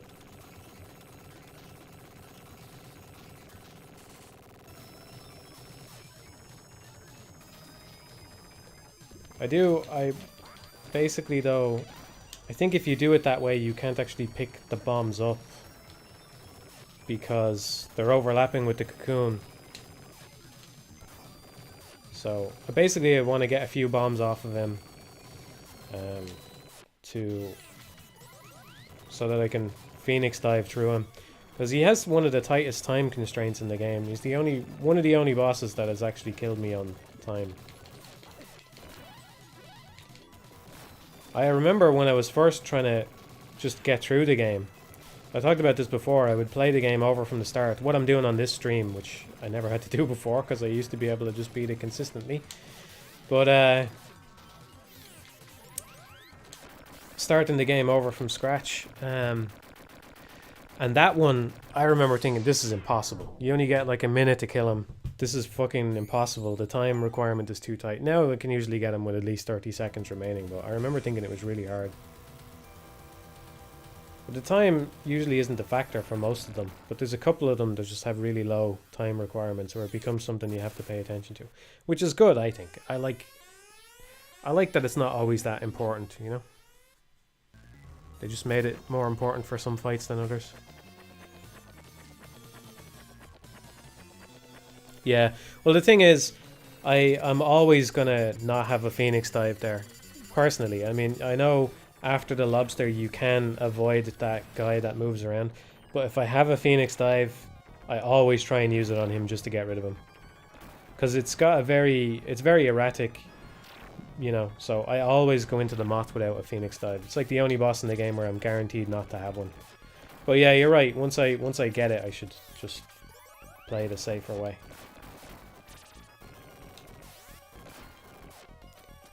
That's rough, spider spawns. That's rough, man. Come on.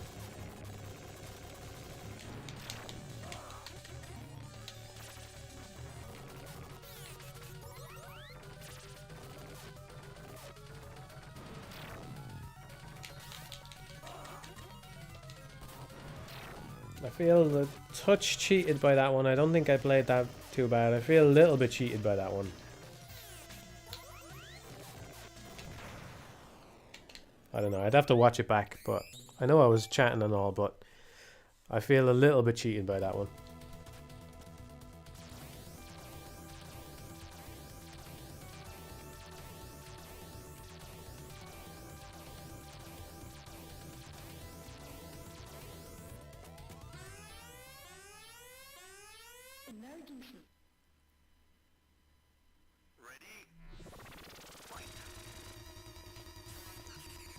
For some reason I thought he shoots first. I could have got some shots off on him there.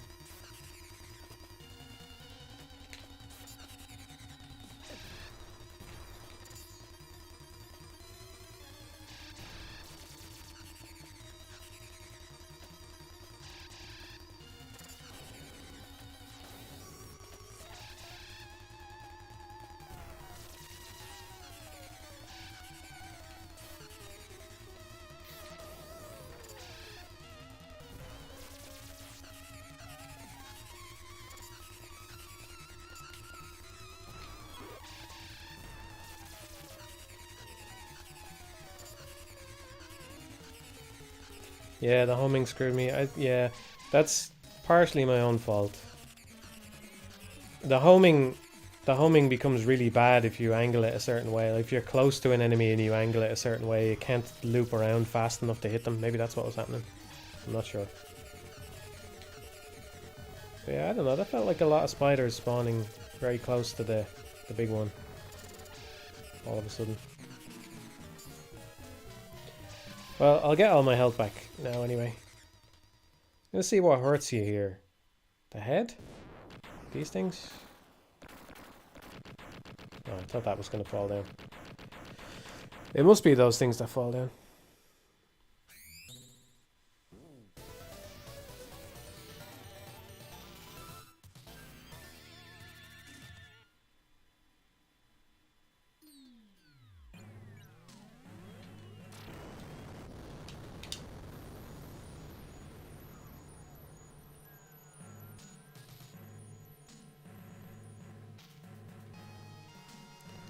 I remember you mentioning interest in Guilty Gear. What characters interest you? Well, I don't think you can really predict what characters you're going to like before you play a fighting game. You just have to get your hands on them.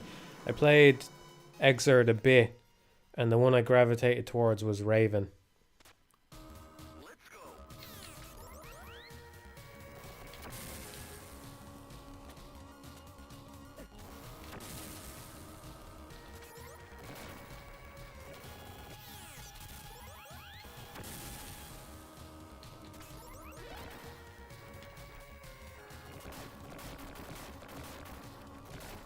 If I had to just, I mean, I can't remember all the Guilty Gear characters, but if I had to just pluck one out of the air to, that I would like to play just based on seeing them, I think your man, the vampire brawler guy, has some pretty cool animations.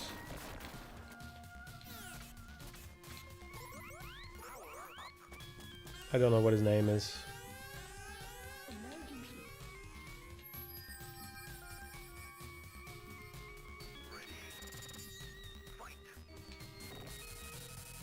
Slayer, yeah, Slayer, yeah. Slayer.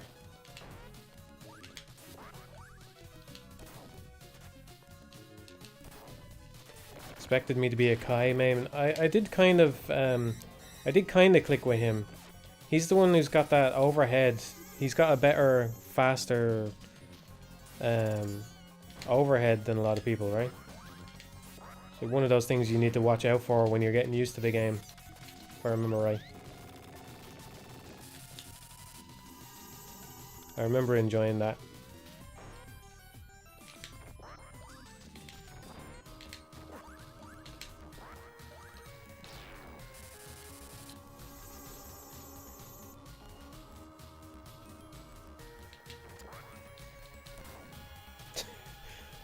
Brennan's Bread NFTs? Is that real? It's hard to tell anymore.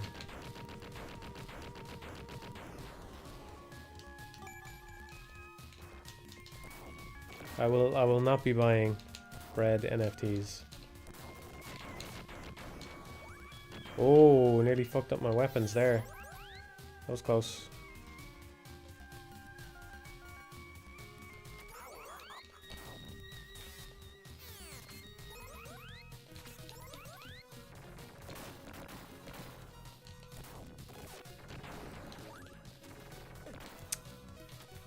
Can't remember how to get through here with a dive. This is actually one of the trickier bosses. This is one of the only bosses in the game where there are patterns that I haven't actually thought through. There's a pattern that he does where he drops bombs on the ground, but there's a bomb at the other end of the screen so that if you Phoenix dive you get hit. And I've never actually thought it through, as in how are you meant to deal with that? Oh, and yeah, I remember how to deal with that now. I forgot. Yeah, when he came down and he started swinging at me earlier, you're supposed to dive back and forth like that. I just jumped over it. Forgot that as well.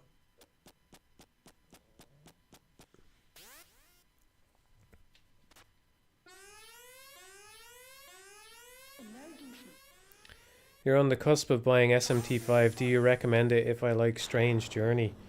I think it has very little in common with Strange Journey, honestly.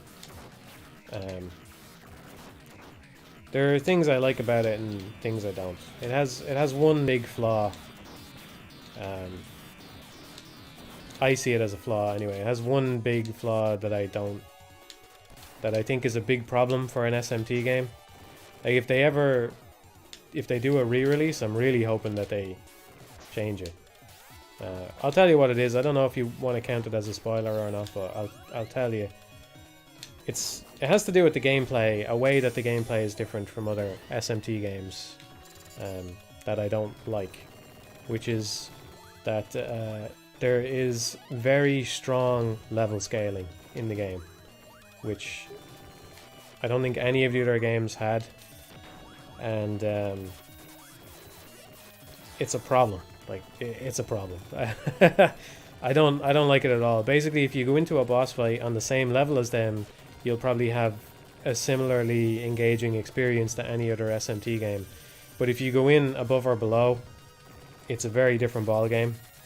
And that can be cool sometimes. Like, I kind of wish I had known about it earlier, because it took me, I don't know when I figured it out, but it took me partway through the game to figure it out, that it was there. And yeah, I just don't like it. If there's a big level differential between you and a boss, you just can't win. You can't win. And it's not like that in other SMT games, you know. Basically, I think most other SMT games, the stats on your character were just the stats that were taken into play. So if you could make a demon that had really high agility or whatever, it had really high agility, and that meant that it would dodge shit no matter what level it was up against. If the other enemy had lower agility, then it has a good chance of dodging and stuff like that. Someone says level 20 versus level 99 has a 30% damage taken difference. That just can't be true. I don't believe that's true. In SMT5, I don't believe that's true. Because then that would be something that you wouldn't even notice, I think. I mean, maybe you're right. Surely someone has crunched the numbers on it. But for me, anyway, it's something that you can feel within... Oh, the PS2 games. Okay, right. Yeah. That makes way more sense. Yeah. It's something that you can feel within 5 levels. You know, if you're within 3 levels of the boss, then you might not even notice it. But if you're even a few levels out, it's such a huge problem. And to me, like, the problem in my mind is that's just so antithetical to what I enjoy about Shin Megami Tensei, you know? Because for me, it's the kind of game where you never had to grind. Ever. You never had to grind. If you came up to a boss fight, you could grind, like any other JRPG, you know, you can grind, it's an option, right? As long as you can keep earning EXP, you could grind to level 99 in the first area if you wanted to. It'd take you a very, very long time. So, obviously you can grind in basically any JRPG, but you never had to, right? If you just fused the right demon, if you just went in with the right team and you played it right, you could win. And I think SMT5 is well paced enough that honestly I never really did have to grind. But I just don't like that. I just think it shouldn't... The nice thing was that it didn't really rely on the pacing that way in the older SMT games, you know? So that's a huge flaw. But in many other ways, I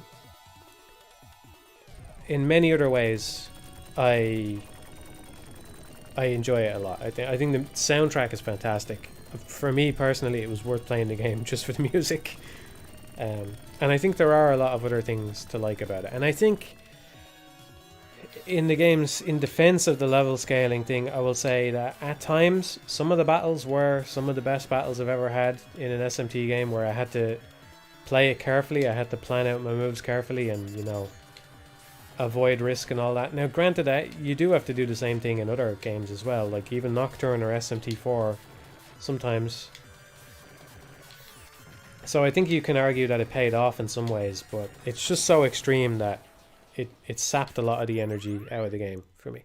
There's other things I like about it as well, that are unique to it. Like, for example, I like the way, because you see demons on the overworld and you know where they spawn, demons kind of become a resource in a way. You know, if you want to fuse someone, but you know, you could summon it from the compendium, but you could just go to the area where you know you're guaranteed to get one and grab it there for a much lower cost. And I think that's cool. Yeah. The world was terrible. I don't think that the world was terrible. I actually think the overworld map design was okay. I do think obviously it sucks that it's not. I mean, you can feel the budget constraints, and it doesn't have anywhere near as much variety as it should. I don't agree that the map. Why did I not? I hit. Oh, that's interesting. I hit the asteroid, but then I got a pickup out of it, so I got my health back. Anyway, I don't think the overall world design is bad, but I do think the dungeons are really bad. And so if what you liked about Strange Journey was the dungeons, I think the dungeons are really, really bad in that game. They're shockingly bad. Yeah, I can't mince words about that. The dungeons are just shockingly bad. Particularly the last one is just... It's almost like it might as well not even exist a lot of the time. Like, it has a... I'm still confused about it. Yeah, all two of them, yeah. I'm still confused about that because it has a gimmick to it, but you don't even have to use the gimmick. It's just... It feels like it was spat out by a computer or something. It's very strange. It's like... I'm not dunking on the game. I enjoyed it, right? I am happy to have played it. And I think that it's got some cool things that they can build on in future games and stuff. I think that they put care into it, you know, but man, I'm just genuinely confused by how bad that last dungeon was. I don't get it at all. I don't know what they were going for with it. I don't know how it ended up that way, but I did enjoy the game overall, I would say. Yeah.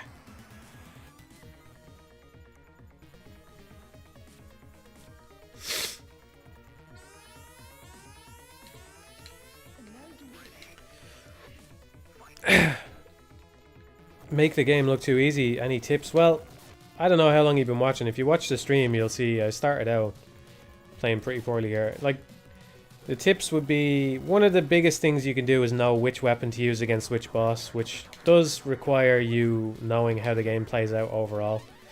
But, you know, earlier, for example, I used the flamethrower.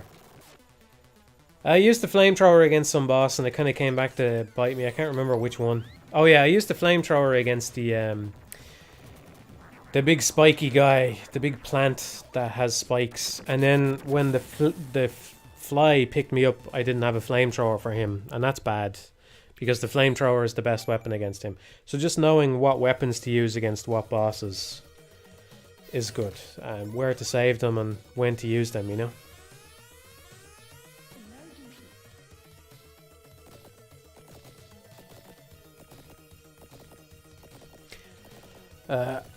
Yeah. Ah, fuck. Took my eye off the screen for a second. One of the writers left SMT5, hence the unfinished story and the lack of themes. I didn't know that. Honestly, I don't really play Shin Megami Tensei for the story anyway, you know. It's really more of a atmospheric kind of series anyway. I can't believe I'm going to die to this again. I don't want to restart again. Come on.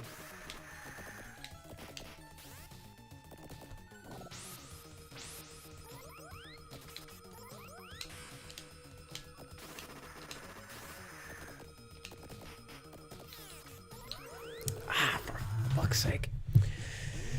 Okay. I will, I'll start over again. Just give me a minute.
Hello. Alright, I'll play for a bit more.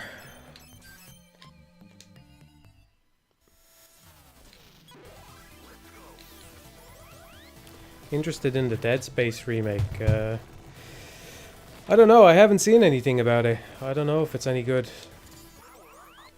I haven't played Sifu. I don't know, I think it's been long enough since I played the original Dead Space that I would just go back and play that because I know it's a good game. Kind of, I'm not telling you anything you don't know here already, but I'm a little bit tired of all the remakes that are getting prioritized over actually making stuff all the time. The fact that it seems like Sony's big reveal was a Last of Us Part 1 remake is... I don't know if I would go as far as to say it's troubling, but it's... I don't know. It's not something that inspires a lot of confidence in the fact that, like, I just don't... It's not something that I'm interested in, you know? And I want them to make new games that I can play and enjoy instead of just putting graphics on old games. I don't get it. It's just the game didn't need to be remade, you know? You can say that I'm being a old curmudgeon here, but they showed some images of, you know, the remake versus the new one, and yeah, of course the new one looks better, but to me there's hardly any difference, you know? I know that there is a difference. I know that. I can see it on screen, but it's just like when you consider the gulf of difference that there can be in game graphics, it's like that's one of the smallest possible bridges that has ever existed, you know what I mean? Pretty much every... It's just kind of like a matter of fact, you know, that the diminishing returns are real to some extent. They're maybe not as real as people say, but they're real to some extent. The leap between the PS1 to the PS2 was big, and then the leap from the PS2 to the PS3 was a little bit smaller, and the PS3 to the PS4 was a little bit smaller. You know, that's just how it's going, because... I don't know, there's probably some kind of mathematical, scientific reason you can come up with as to why that's the case, but it is the case. At least it seems to be if my eyes are reporting the truth to me, you know? So, it just seems like...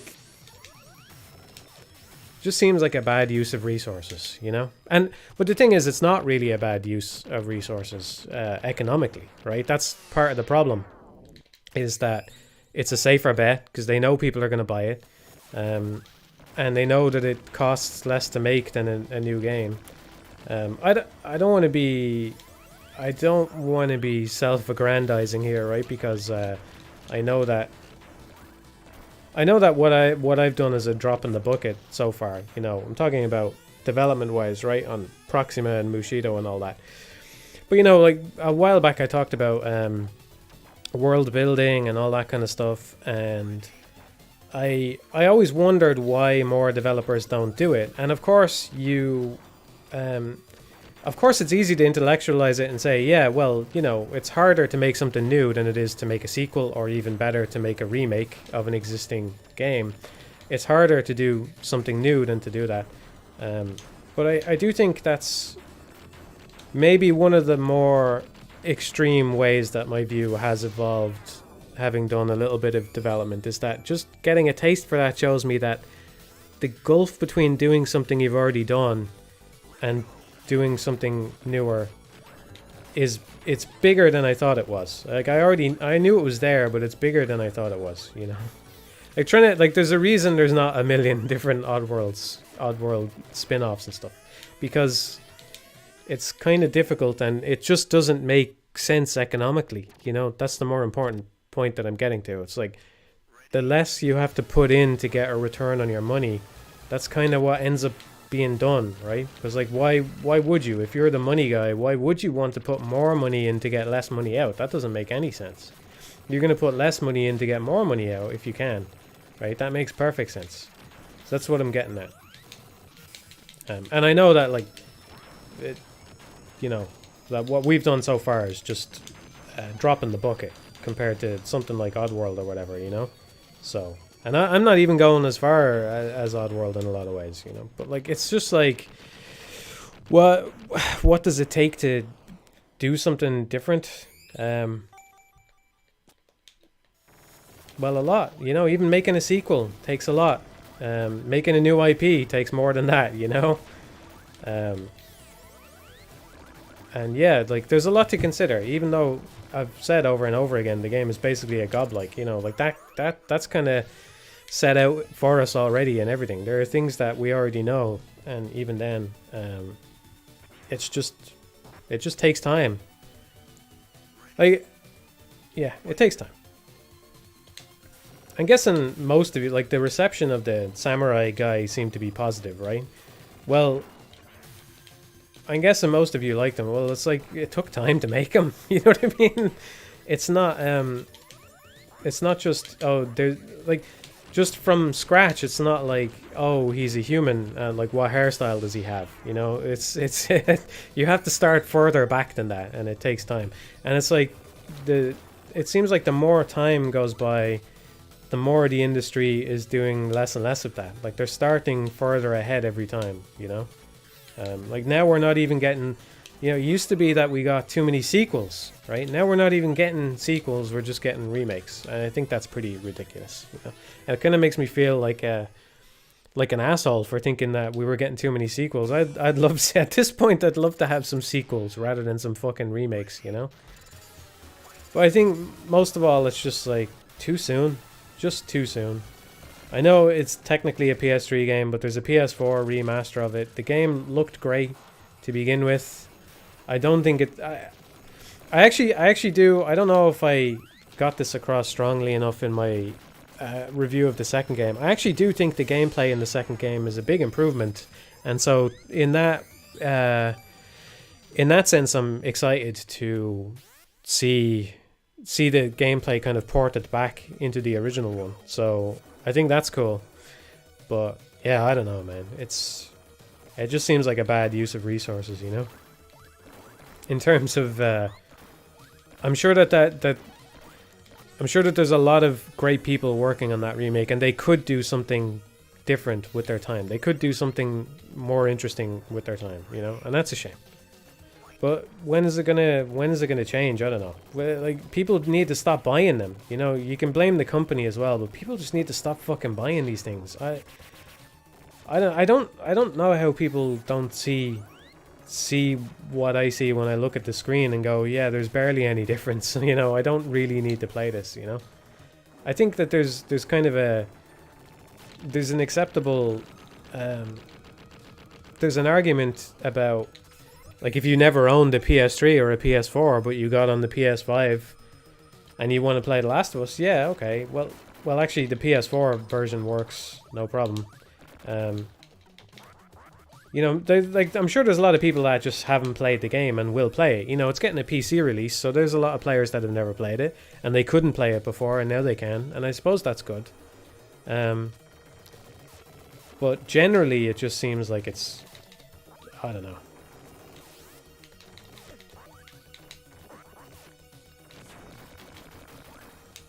The thing as well is it must be, even as a remake, it must be very expensive. You know, this applies to the Resident Evil 4 remake as well. The game is just so big. The Last of Us is a very big game with a lot of stuff in it. A lot of cutscenes with high quality animation and models and things. And even if you don't need to have too many design staff on it because all the design is done from the original version, it's got to be a lot of money to remake that game. Anyway, just to remake it, that's got to be a lot of money, you know?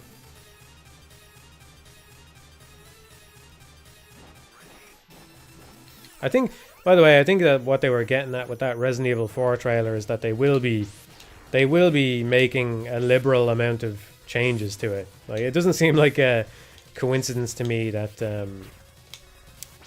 the very first trailer they showed said it ends with Leon saying this time it'll be different. It has to be, you know? Yeah, it has to be, because Resident Evil 4 is still really fucking good. It's still a great game. It's always been a great game. And it's still a fucking great game, and you can pick it up and enjoy it right now. on pretty much any console under the sun. So yeah, the remake has to be different. Because it kind of has no reason to exist, you know? They might as well have just made a new third-person Resident Evil game. But yeah. I won't belabor the point. I'm sure you're all sick of hearing me talk about this shit already anyway.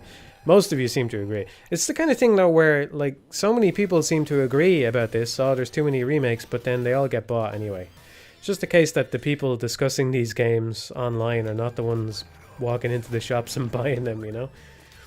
There's a lot of people out there who play games, but they don't talk about them. And they're not interested in the industry or what's happening, you know, or where the money is going. They just want to play something.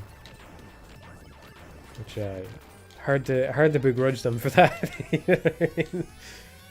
But yeah.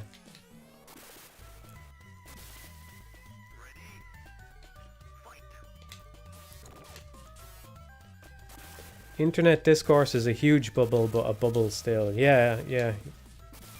Basically, yeah. I mean, that's what people talk about, you know, the MGS2 getting stuck in your little bubble on the internet. And I think people rightfully take that to mean that, you know, there are bubbles within the internet. But also, the internet itself is a bubble, you know. There's a lot of people that buy games and they just never talk about them online. And it's the same for any given topic. You know, there's a lot of people that watch films, but they'll never go on to, you know, they'll never watch a film review on YouTube or post a review of their own on whatever site, Letterboxd or whatever the fuck it is. So, clearly it's going to make a lot of money. And yeah, I mean, it's not my money to spend, but I don't think I will be buying the remake myself. I don't think I will be buying either The Last of Us remake or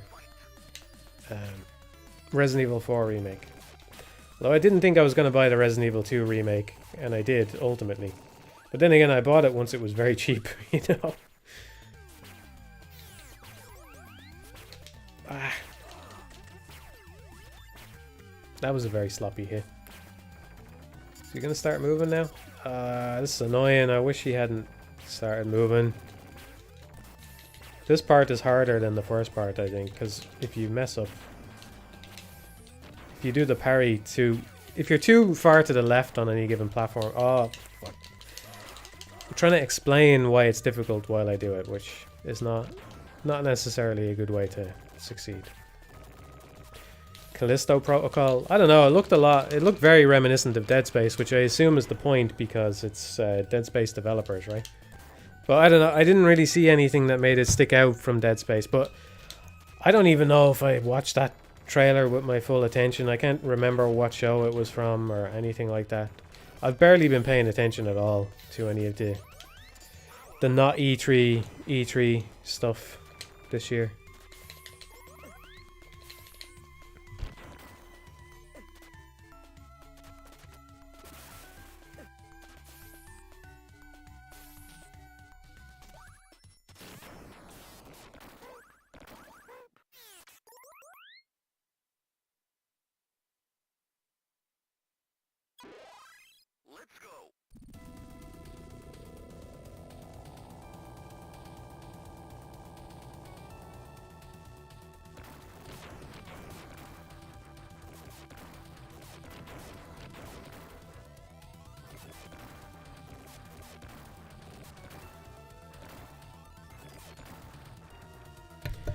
I feel like I've been talking for this whole stream and I barely said anything. I mean, all the remake stuff that I just said, how many times have I said that now? I must have said it 3 or 4 times or something. I'm not telling you anything you don't already know about my thoughts on remakes.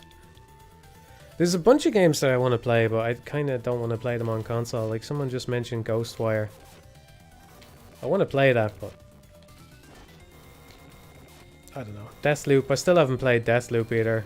I don't want to play them with a controller. It seems like GPU prices are finally starting to come down though. So I've heard anyway. I haven't actually looked any up myself, but is it actually getting better? Someone tell me when I will be able to buy a GPU. When will I be able to buy a GPU for the recommended retail price? Tell me that with no bullshit. And I will start looking forward to first-person games again. It is? That's good.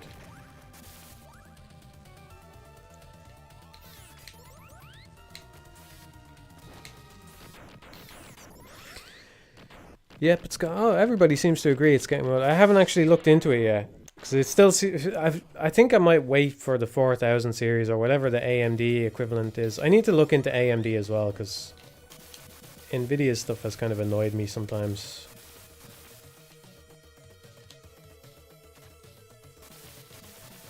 I'm probably gonna die here. This thing hits me a lot. Yeah. Fuck. Oh god. All right, I'll play a little bit more. I don't know if I want to do an. Oh, all right. I'll start over from here. This makes it way harder though, because you lose all your upgrades. But we'll see. I'll play until I run out of lives or I finish a run. I'll probably run out of lives though, because I've lost all my upgrades. So that's another bit of advice actually. If you can play on super easy, and that lets you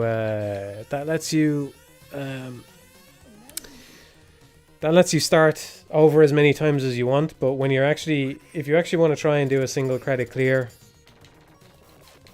I don't know what I'm trying to say here. It's easier to continue a full run than it is to beat a run where you've already died. Especially if you die late into the game. Like, I still have a bunch of upgrades to pick up. So it's not as bad as it could be, but it's still going to be pretty bad now. So, wonderful 101 question. Do you think the game would be better if it was HUDless, assuming they would take the time to make it work? I think that there are things in it that you can't remove the HUD without... I'm not sure how I was supposed to dodge that, honestly. That's rare that you see that attack out of him as well. Yeah, I don't know. There are certain things you can't change without fundamentally changing the game, you know. Like the battery meter. And I think the battery meter is good in a game like the Wonderful 101 in many ways. There are different ways to do things, you know. And like generally I do like solutions that don't require a HUD. I've talked about this before, you know. Like I do think in some ways you can see the battery meter as a way of combating dodge spam. That's maybe the most important function it has, is combating dodge spam. But you can also see that Bayonetta has the same solution without needing a meter for it, which is that if you dodge in quick succession 5 times, Bayonetta goes into a longer recovery animation. But then how often that really happens in Bayonetta for a good player is not really...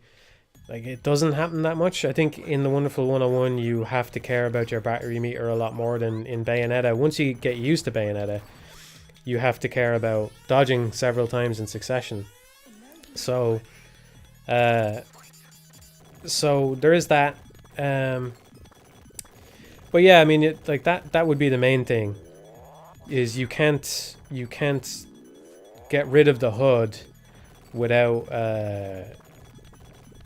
removing the battery meter, you know. So for that reason alone, I would say no, you can't. I don't think that it would be a better game necessarily, because it would be very different, right? And the battery meter is a big part of the game. It kind of doesn't feel like that big a part of the game, but it really is. Oh, I shouldn't upgrade that because I'm going to get rid of it soon, so I can't upgrade that. I'll do this.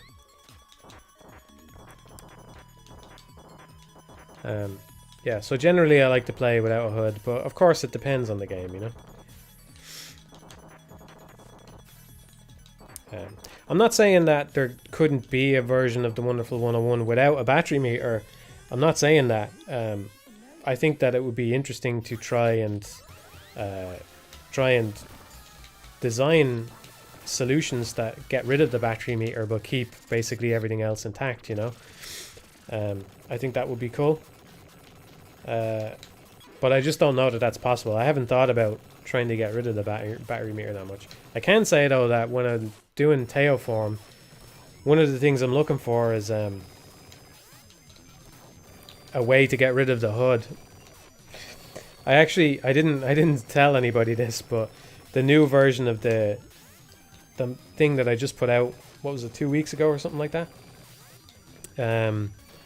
I took out an option. I added in the camera thing for the 006B shmup, but I took out the camera option without telling anybody. Or sorry, I took out the option to hide the player's health bar without telling anybody because it was just a maintenance nightmare. It's funny how it works out.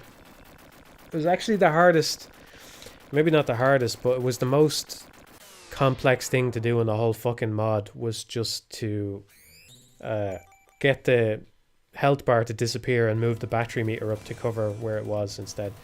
So I don't want to keep it anymore, but I want to like try and replace it because it sucks to pull a feature out. So I'd like to have one that can just switch off the HUD, but yeah, surprisingly difficult to do. I don't know, I haven't found like a nice hook into where all of the HUD is. But I'd like to be able to switch a lot of it off, if possible. I haven't played Tunic yet, so I can't say. What percentage of the time do you want to put your head through drywall when you're programming? It's more than 40% for me. Not that often, honestly. Not that often. Where I get frustrated is...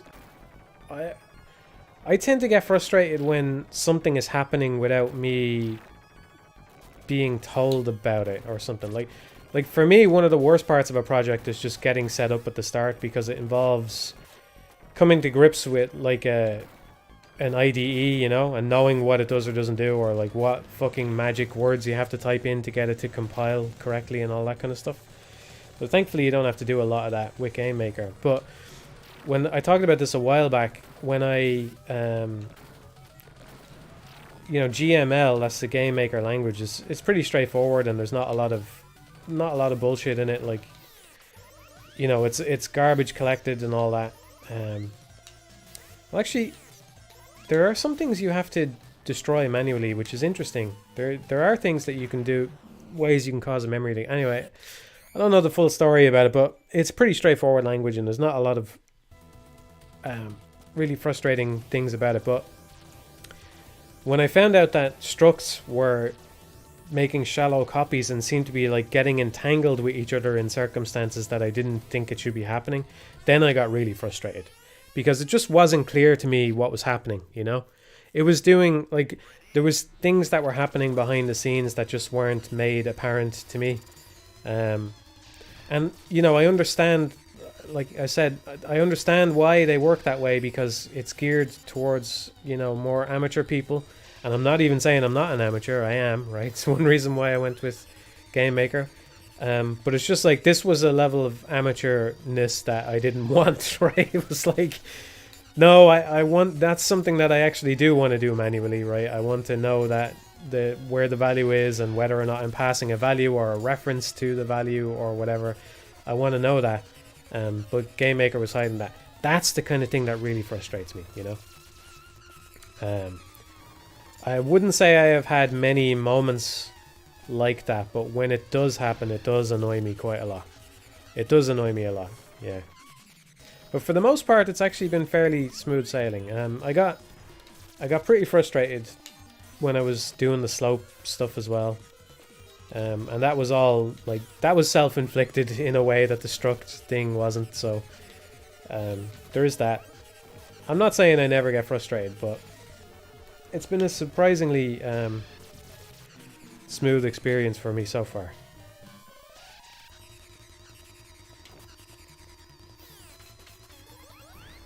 I think one of the main things that alleviates stress or alleviates frustration when it comes to programming is when something comes out wrong. Like it's like one of the most powerful mindsets that helps you debug, right? It's just, when something goes wrong, remember that you told the computer to do that, right? You might not think you told, you might think you told it to do something else, right? But computers always do exactly what you told them to do. So, so I try to remember that. You know, if something goes wrong, it's like I told it to do the wrong thing somehow. So I have to go and figure out where it went wrong. And it can be frustrating sometimes. I also think I did get a little bit frustrated with the object orientated nature of Game Maker, but I don't know. I have done some things that I don't know that people actually regularly do with Game Maker to kind of work around some of the stuff that's in it. Yeah, I use a lot of user events so I can kick things off when I want to. So for anybody who uses Game Maker, probably not a lot, but I use the user events a lot to know when things are being kicked off for different objects and stuff like that.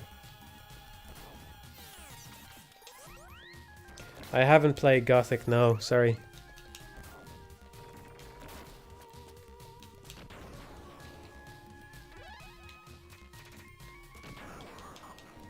Oh, I should have... Yeah, I shouldn't have done this. I should have used the blaster here. It's a waste of an upgrade and they're in short supply now.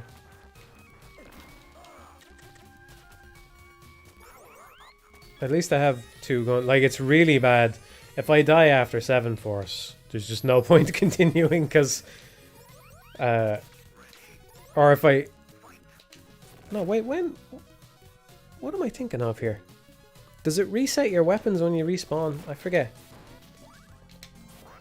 No, I don't think it does. I don't know what I'm saying. It doesn't matter. It doesn't matter. I was wrong.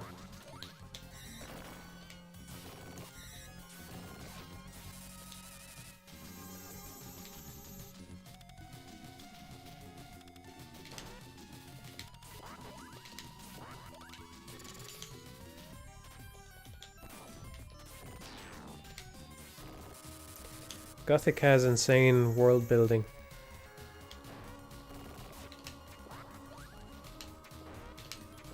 Plan on playing Neon White. Yeah, I'll probably give it a go at some point. Maybe some of the Arcane Kids guys are working on that, are they? I don't know.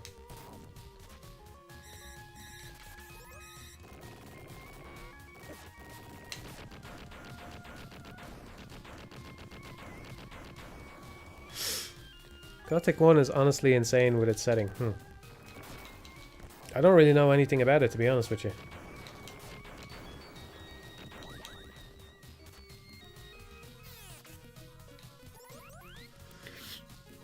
You talk about Starfield, yeah. I'm not a Bethesda guy though. Like I don't think I've ever finished a Bethesda game. Like not a Bethesda developed game, not like an Arcane game or anything like that. I don't think I've ever finished one. Oh, I finished Fallout 3. Back in the day.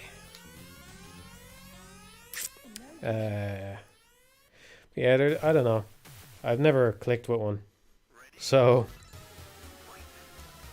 Who's your favorite demon in Megaton? I don't know. I don't know, actually. I've been trying to think about that, because I played SMT5 not long ago. I don't know who my favorite demon is. There are some that are just really useful in every game that they're in.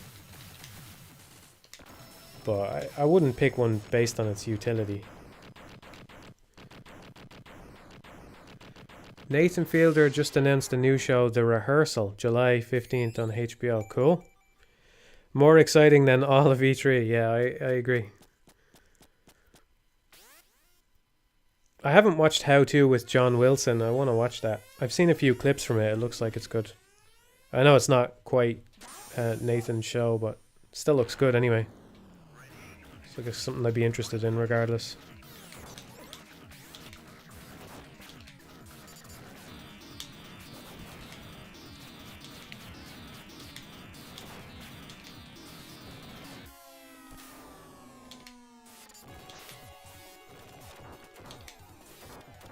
Yeah, it's just not always easy to watch stuff over here, unfortunately, you know?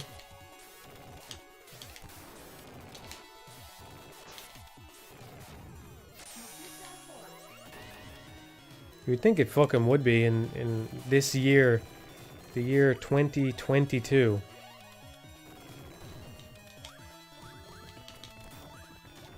What year is Neo Tokyo in Time Splitters 2?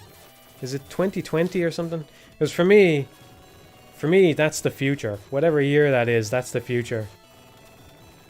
And I'm pretty sure we're past it now, so we're already in the future.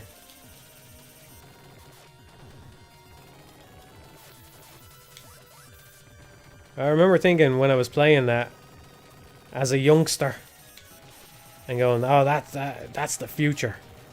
It's 2019. Oh god. I thought it was at least 2020 something.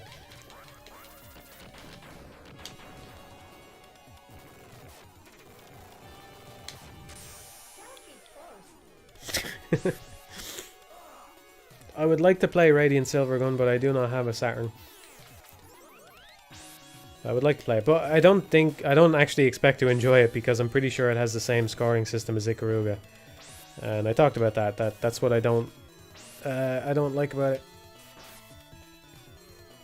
Hello, Dean. Maybe you're already gone, but you'll hear this in the VOD. Hello. Neo Tokyo, yeah.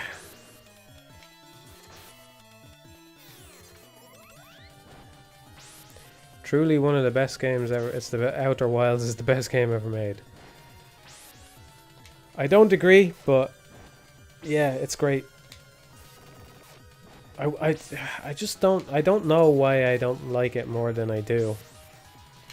But it is a really great game. I mean, just even like forgetting everything about it, the fact that they have a little solar system that all runs, that you move around in real time and interesting events happen all in real time in all these different places all at once. That alone is great. You know, the fact that there's actually like cool stuff in there as well, like cool things to figure out about it is, you know, it didn't even need to have that to be a great game. But yeah.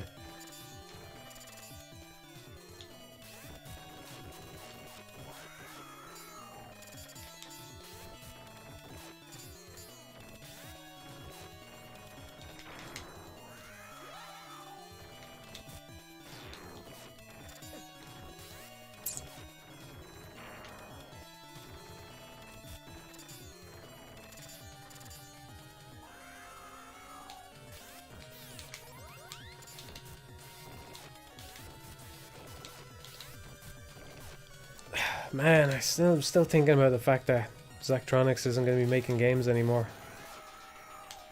I don't know, man. There was a few. I know that they kind of branched out and they did Eliza, and they did that tactics game, and they didn't release games every year. But there was a time. There was a run of games from something like Infinifactory to Exapunks where there was a new Zachtronics problem-solving game every year, more or less. And it was just... man, it's great. Just, I find them very easy to sink into, you know? So, yeah. I'm looking forward to it. Just look on the bright side. We got one more to play.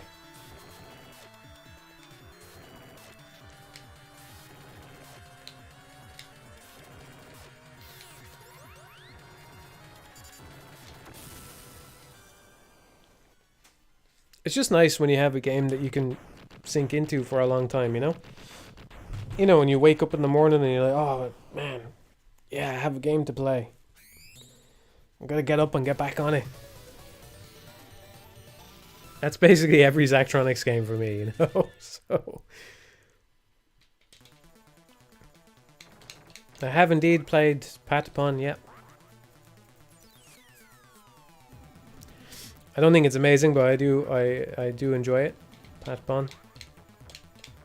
Very very cool, just very cool. Very cool concept. Kind of game that I wish Sony was still making, you know?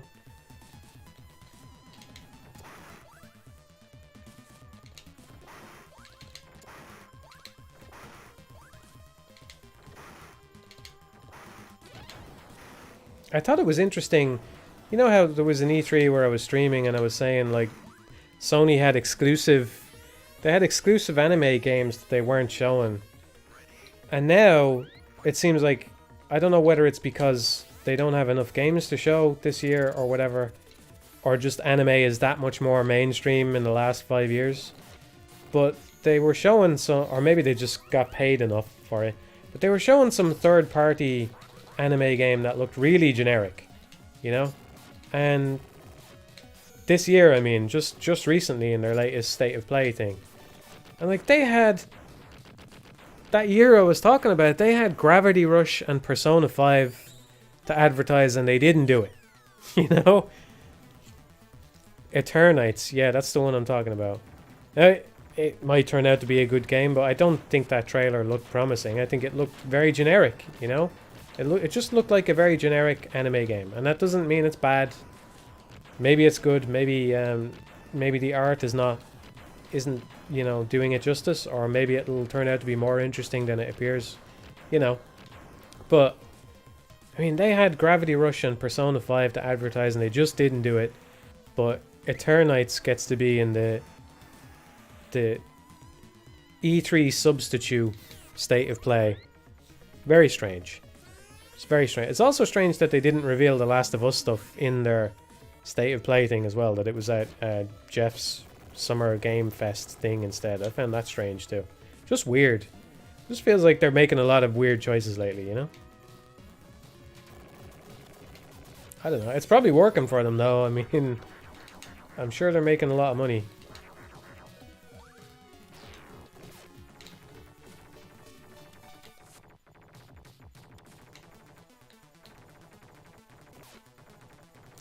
It got taken over by the West. Yeah, well, I know that, but I mean, that doesn't really explain anything. You would think there would be less anime in that case. It's just, I don't know, just strange. Interested in Street Fighter 6 at all? A little bit, but I don't know. At this point, I'm just not sure I'm ever going to get into fighting games, you know?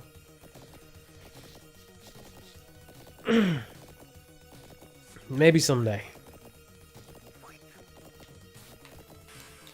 Oh, hesitated there because I forgot that whoa! Forgot that I had a Phoenix dive. Yeah, I always forget. Like, this has been killing me because I forgot what my strategy is here. I think it's easier to assume that the thing is... Yeah. Okay, I remember now. I know why I died here. You have to assume that it's going to be up, and then if you see him drop, the drop gives you enough time to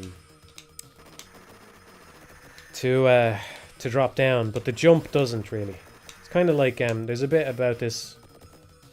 There's a bit like this about Fire Leo in the Beautiful Joe commentary. Basically, you have to assume that his attacks are going to go one way. If you're playing without sound, you have to assume that his attacks are going to go one way,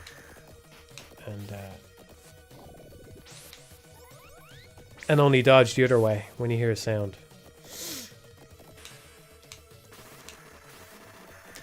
Oh, one of the things I haven't said about the Zachtronics thing is, I don't know. I hope he's retiring for a good reason. You know, like maybe he just doesn't think he has any more games in him or something like that. But I don't know. It seemed like their games were fairly successful. You know, successful enough. It seems like. But I suppose you never really know.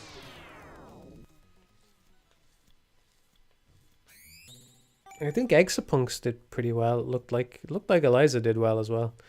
Yeah, I know they said he got a job as a teacher, but I mean, like, did he get a job because the games just weren't making enough to justify the stress that they were causing, or what?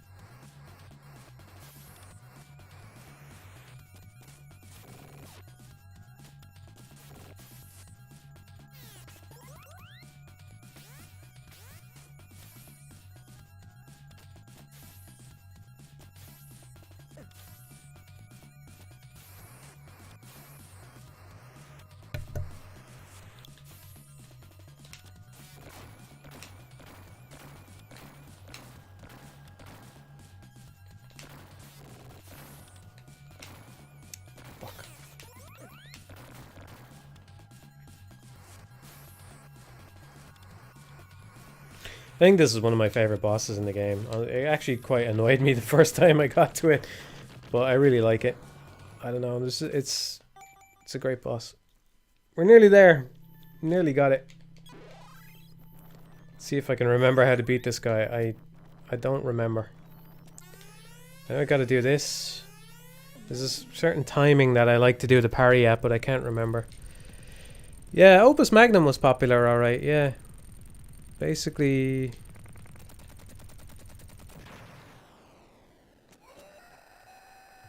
No, I didn't watch the interview. Yeah, I saw that he announced it a while ago. No, I probably should watch that interview.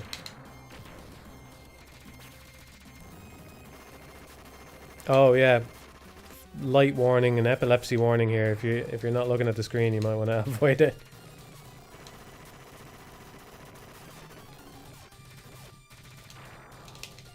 I feel like the older I get, the more the flashing lights bother me as well. You know, I don't think I'm epileptic or anything, but man, these things used to not bother me at all, but it's like every year when it happens, I get a little bit more annoyed. Like I'm just a little bit vaguely annoyed that they've made this flash so much, you know. And it used to not bother me at all, but it just kind of bugs me a little bit now.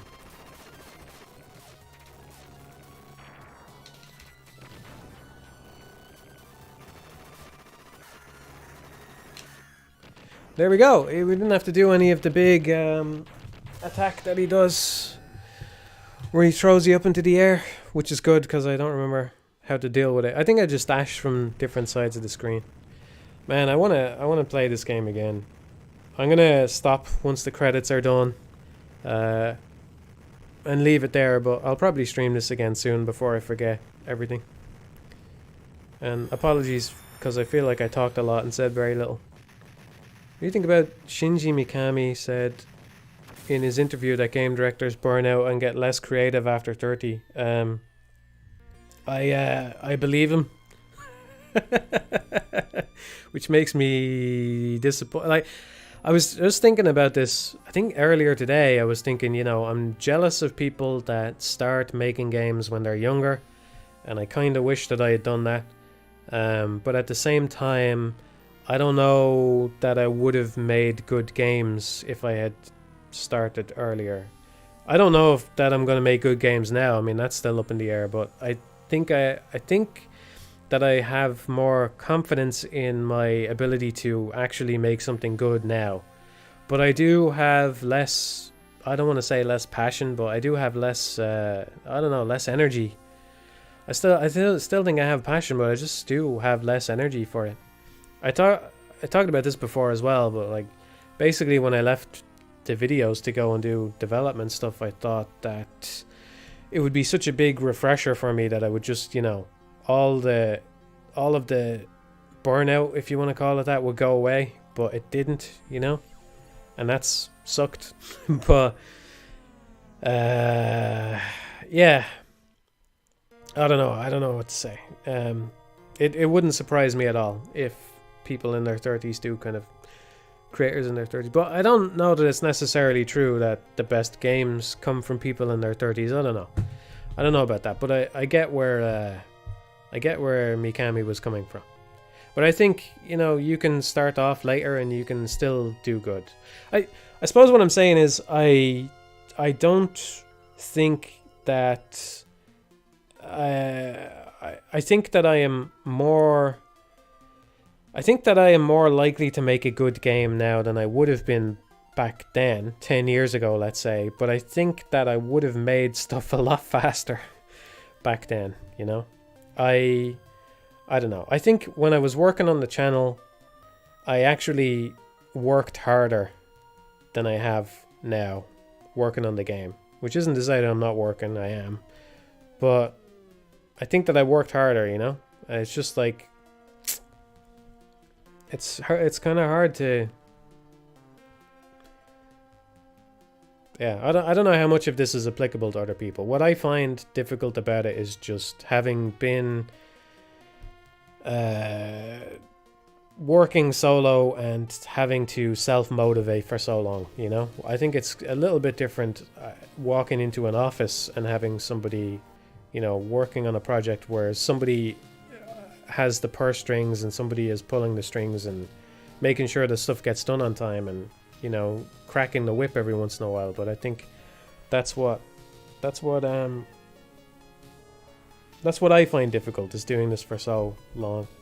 And being the one to have to motivate yourself for so long is the more difficult part. And that, unfortunately, doesn't go away when you change from being a YouTuber to being an indie developer.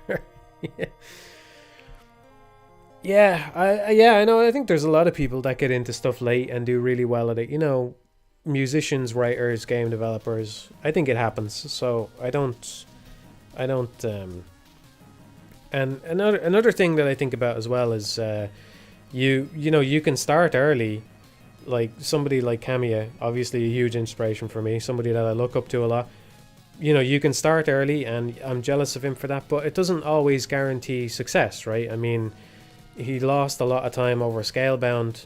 Maybe that's time I won't lose somewhere in my career, assuming it stays on, you know, and maybe that I can make that up somehow, you know? Like, you just don't know. Like, just because you start early doesn't mean it's all going to be smooth sailing for you either, you know? Yeah, Jonathan Blow got into it late as well, yeah. I think he was a programmer for a very long time. He's been programming since he was a kid, basically, so. Miyazaki was 29 when he started in FromSoft, yeah. So people can always, like, start late. And even if you start early and you get a lot of games done, there's no guarantee that that's going to carry on. You just never know. You never know. Maybe I can start late and maybe I can make games until I'm 70 if I'm still here, which would be nice. Maybe that makes up for it, starting late, you know? But I don't know. I'd say the people who worked on this, Alien Soldier, they probably started early, but they're not here anymore, which is a shame. I mean, man, I would have loved to see another game by, I'm probably going to get his name wrong, but Hideyuki Suginami, I think, is the director of this game. And man, I would have loved if he had been able to direct a couple more games, you know? So, yeah.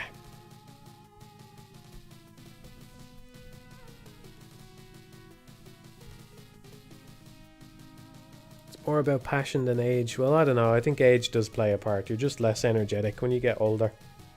I know I'm not particularly old yet, but yeah, this game and Sin and Punishment are awesome. I agree. They are extremely good games, and he directed them both. I think he might have directed Mischief Makers as well. But I haven't played that one. It says player damage 33, but that's not the actual count, because I continued, so I took way more damage than that, unfortunately. So this was not a good run. I don't know what became of him. Somebody asked what happened to the creator of Alien Soldier. I don't know what became of him. I think the last thing that he did was he worked in a kind of overseer consultant capacity on Star Successor, and that was that. That was the last thing that he did, and yeah, as far as I know, anyway. But yeah, well. You know me, I never know how to end these streams, but I can't believe it. I've been going for 3 hours. It took me 3 hours just to get one run done. That's sad. That's sad. I don't play this game as much as I would like. There's a bunch of games that I want to play more than I do. And yeah, it annoys me that I don't. But I can't be that annoyed. I played a lot of games. I don't want to say new games because some of them are old, but I played a lot of games for the first time this year. I think I've finished something like 20 games this year so far, which is cool. You went for no damage for this game, thanks to you. So did you get the no damage? That's cool if you did. Man, I think if I got a no damage in this, I would probably play more Sin and Punishment and maybe try that. But I think it's really funny.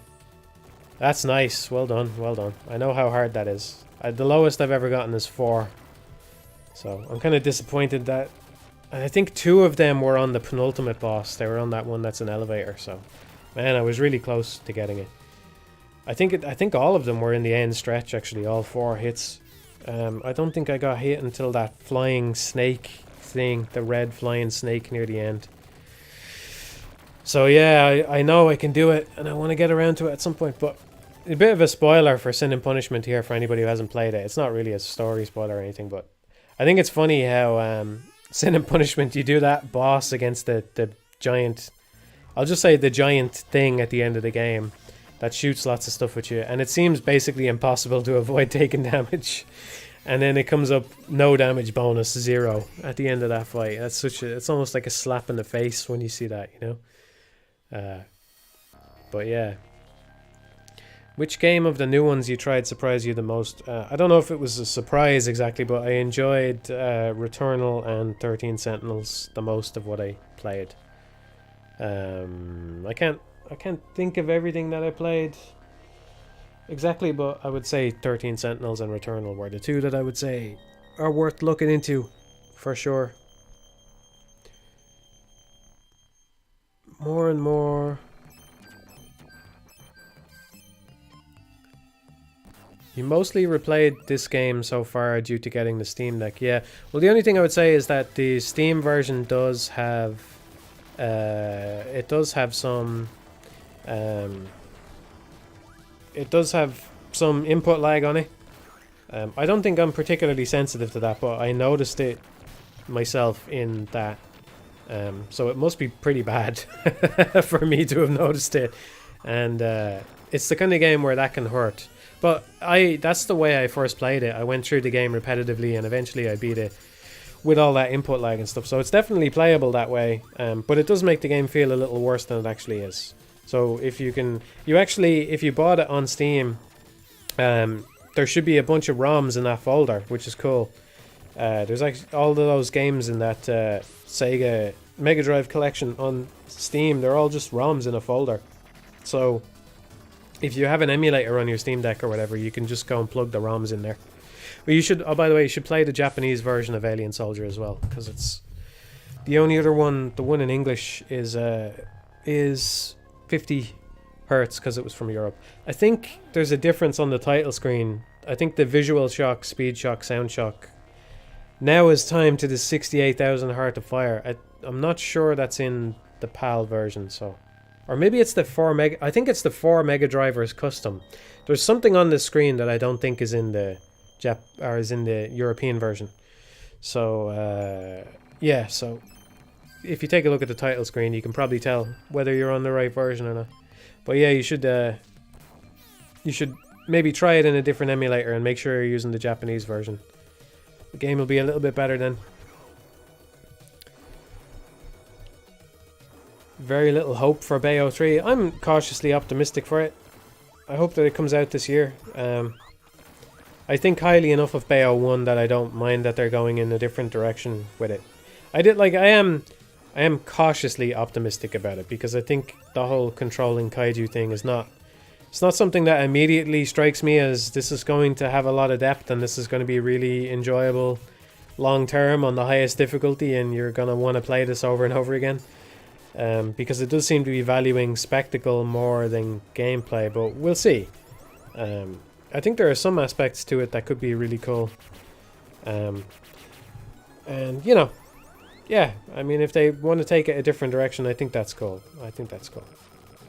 So yeah, it's technically a sequel, but it seems to be going far enough in its own direction to really justify its existence. Even if it turns out to be not as good as 1, it seems like it might still be worth playing anyway, you know? Playing repeatedly even. Yeah, I'll correct the spelling on this sooner or later. I don't know when I'll do it. I don't know when you can do it. Maybe you can't. Maybe you have to wait a while after it goes up. Check out Animal Well. Feels like a U game. Okay, I've never heard of it, but check it out. Wish for a Bayo remaster that removes the ugly PS3 brown filter. I think you just can't get rid of that without changing the visuals too much, but yeah. New Maximo when... You mean New Maximo stream? I don't think I'll stream it again. I might though. I have that save file there so I can go back to it, but... The game gets a lot harder at that point, and I don't know that I want to stream that. It's just going to be me falling off platforms for 3 hours.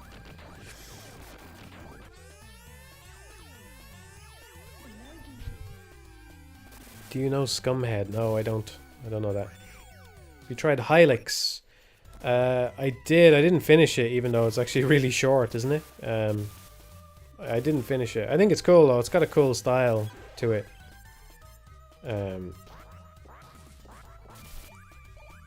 Yeah. It's very stylish. It's very stylish. I don't know that surrealism is quite my thing. I mean, I like that there's a surrealist game out there and all, but I don't know that it's quite my thing. Have you tried Steel Assault? Yeah, I did, and I think it's a good game and all. I have to say, I'd have to play it again, but I don't know if anyone else feels the same way. I'm kind of curious if anyone does, but there's something about the visuals of that game that make it really hard for me to process what's happening sometimes. I was playing it and I just felt very strained all of the time. And I don't know why. I don't know why. It was a very strange feeling. And that really took away from it for me. And I don't know why. Like, I don't know whether it's a me problem or the game problem. I was very confused. Maybe it's the CRT. Yeah, can you not turn the CRT off or something like that? Did you try with CRT filter and bent edges? I'm not sure. I think I definitely tried all the settings to try and make it easier on myself. Like, I like to just leave games on whatever default the developer specifies, but I did play around with the visual settings in that because it was straining me somehow.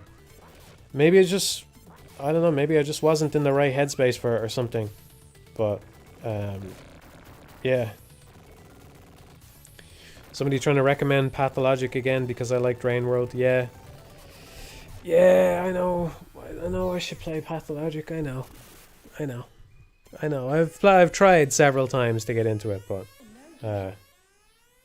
well, I tried at least once. I think maybe twice. But yeah. I will try. I will try to get through it someday. I'm not really playing PC stuff right now. I want to build a new PC and then maybe we'll see where it goes. So maybe I can finally build a new PC this year. I haven't really been playing stuff on the PC at all. No, I haven't really been learning Japanese. I was good about it for a while, and then I haven't been good. I've been doing some listening practice, but I need to do more reading practice. I would say my listening is actually in a reasonable place where I kind of understand. Like, Cure Dolly made a video about this because she didn't believe that.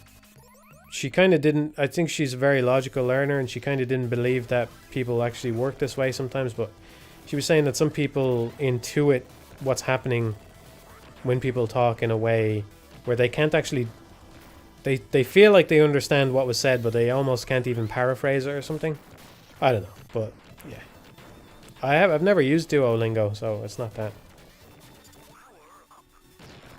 Yeah, it's a shame about Cure Dolly. I'm glad her videos are still there, though.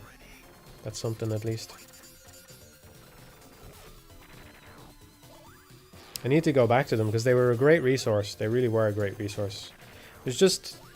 I'm generally there as well. I just think that that kind of more logical way of explaining things isn't taught enough when it comes to languages, you know? It certainly clicked with me better than a lot of the other explanations I heard over the years. So I really should go back to it.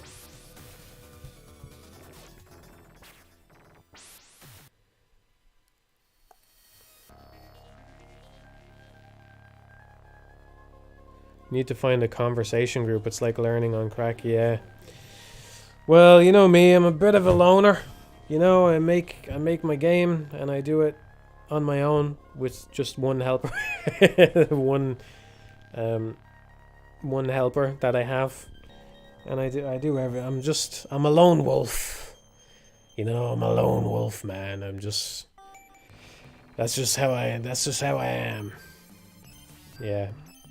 That's the only real way. I think that's what stops me is I need to just move to Japan.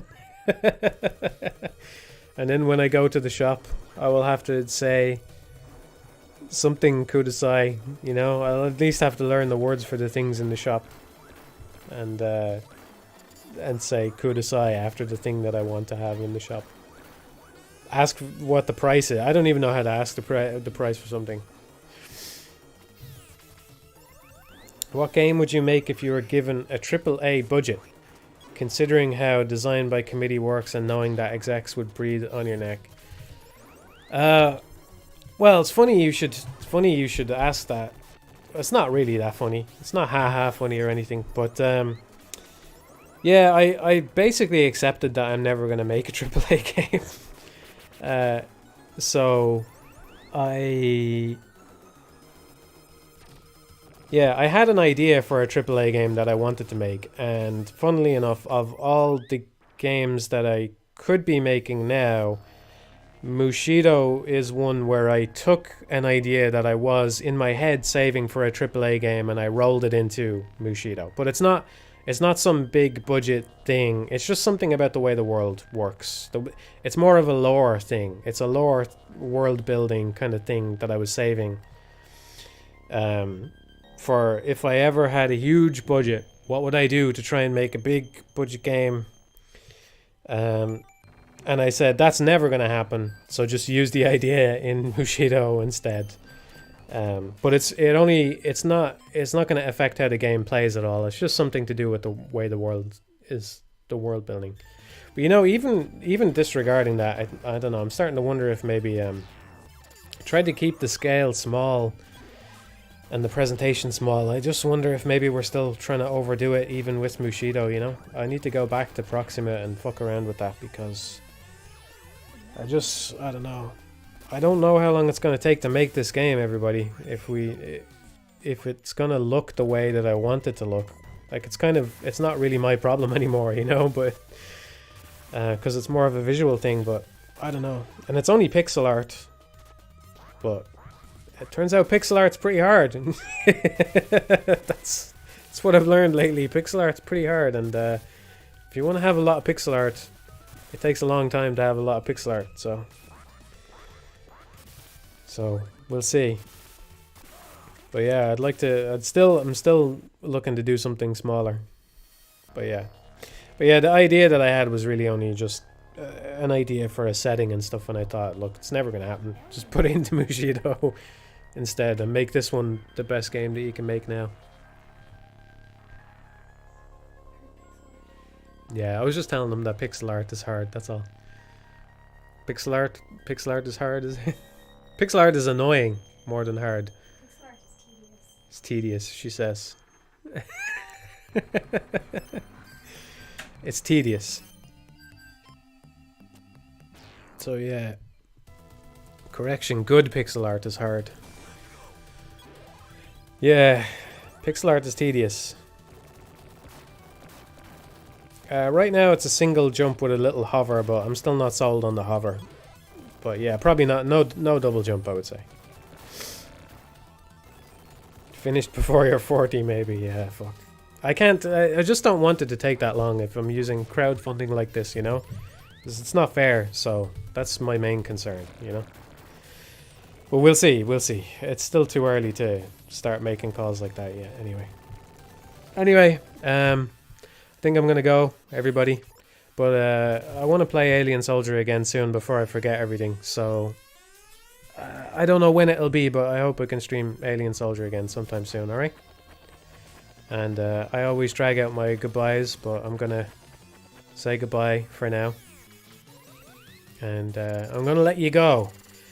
That's what we say on the phone in Ireland. I don't know if people say that elsewhere in the world. Do they say that? They say, I'm gonna let you go. When you're talking to someone, I'm gonna let you go. That's your way of saying goodbye. So I'm gonna let you go, everybody. And yeah, I want to play Alien Soldier again sometime soon. So hopefully it won't be too long till the next stream, right? And yeah. Goodbye, everybody. Goodbye, ladies and gentlemen. Goodbye, everyone. I'll talk to you all soon, right? Bye-bye.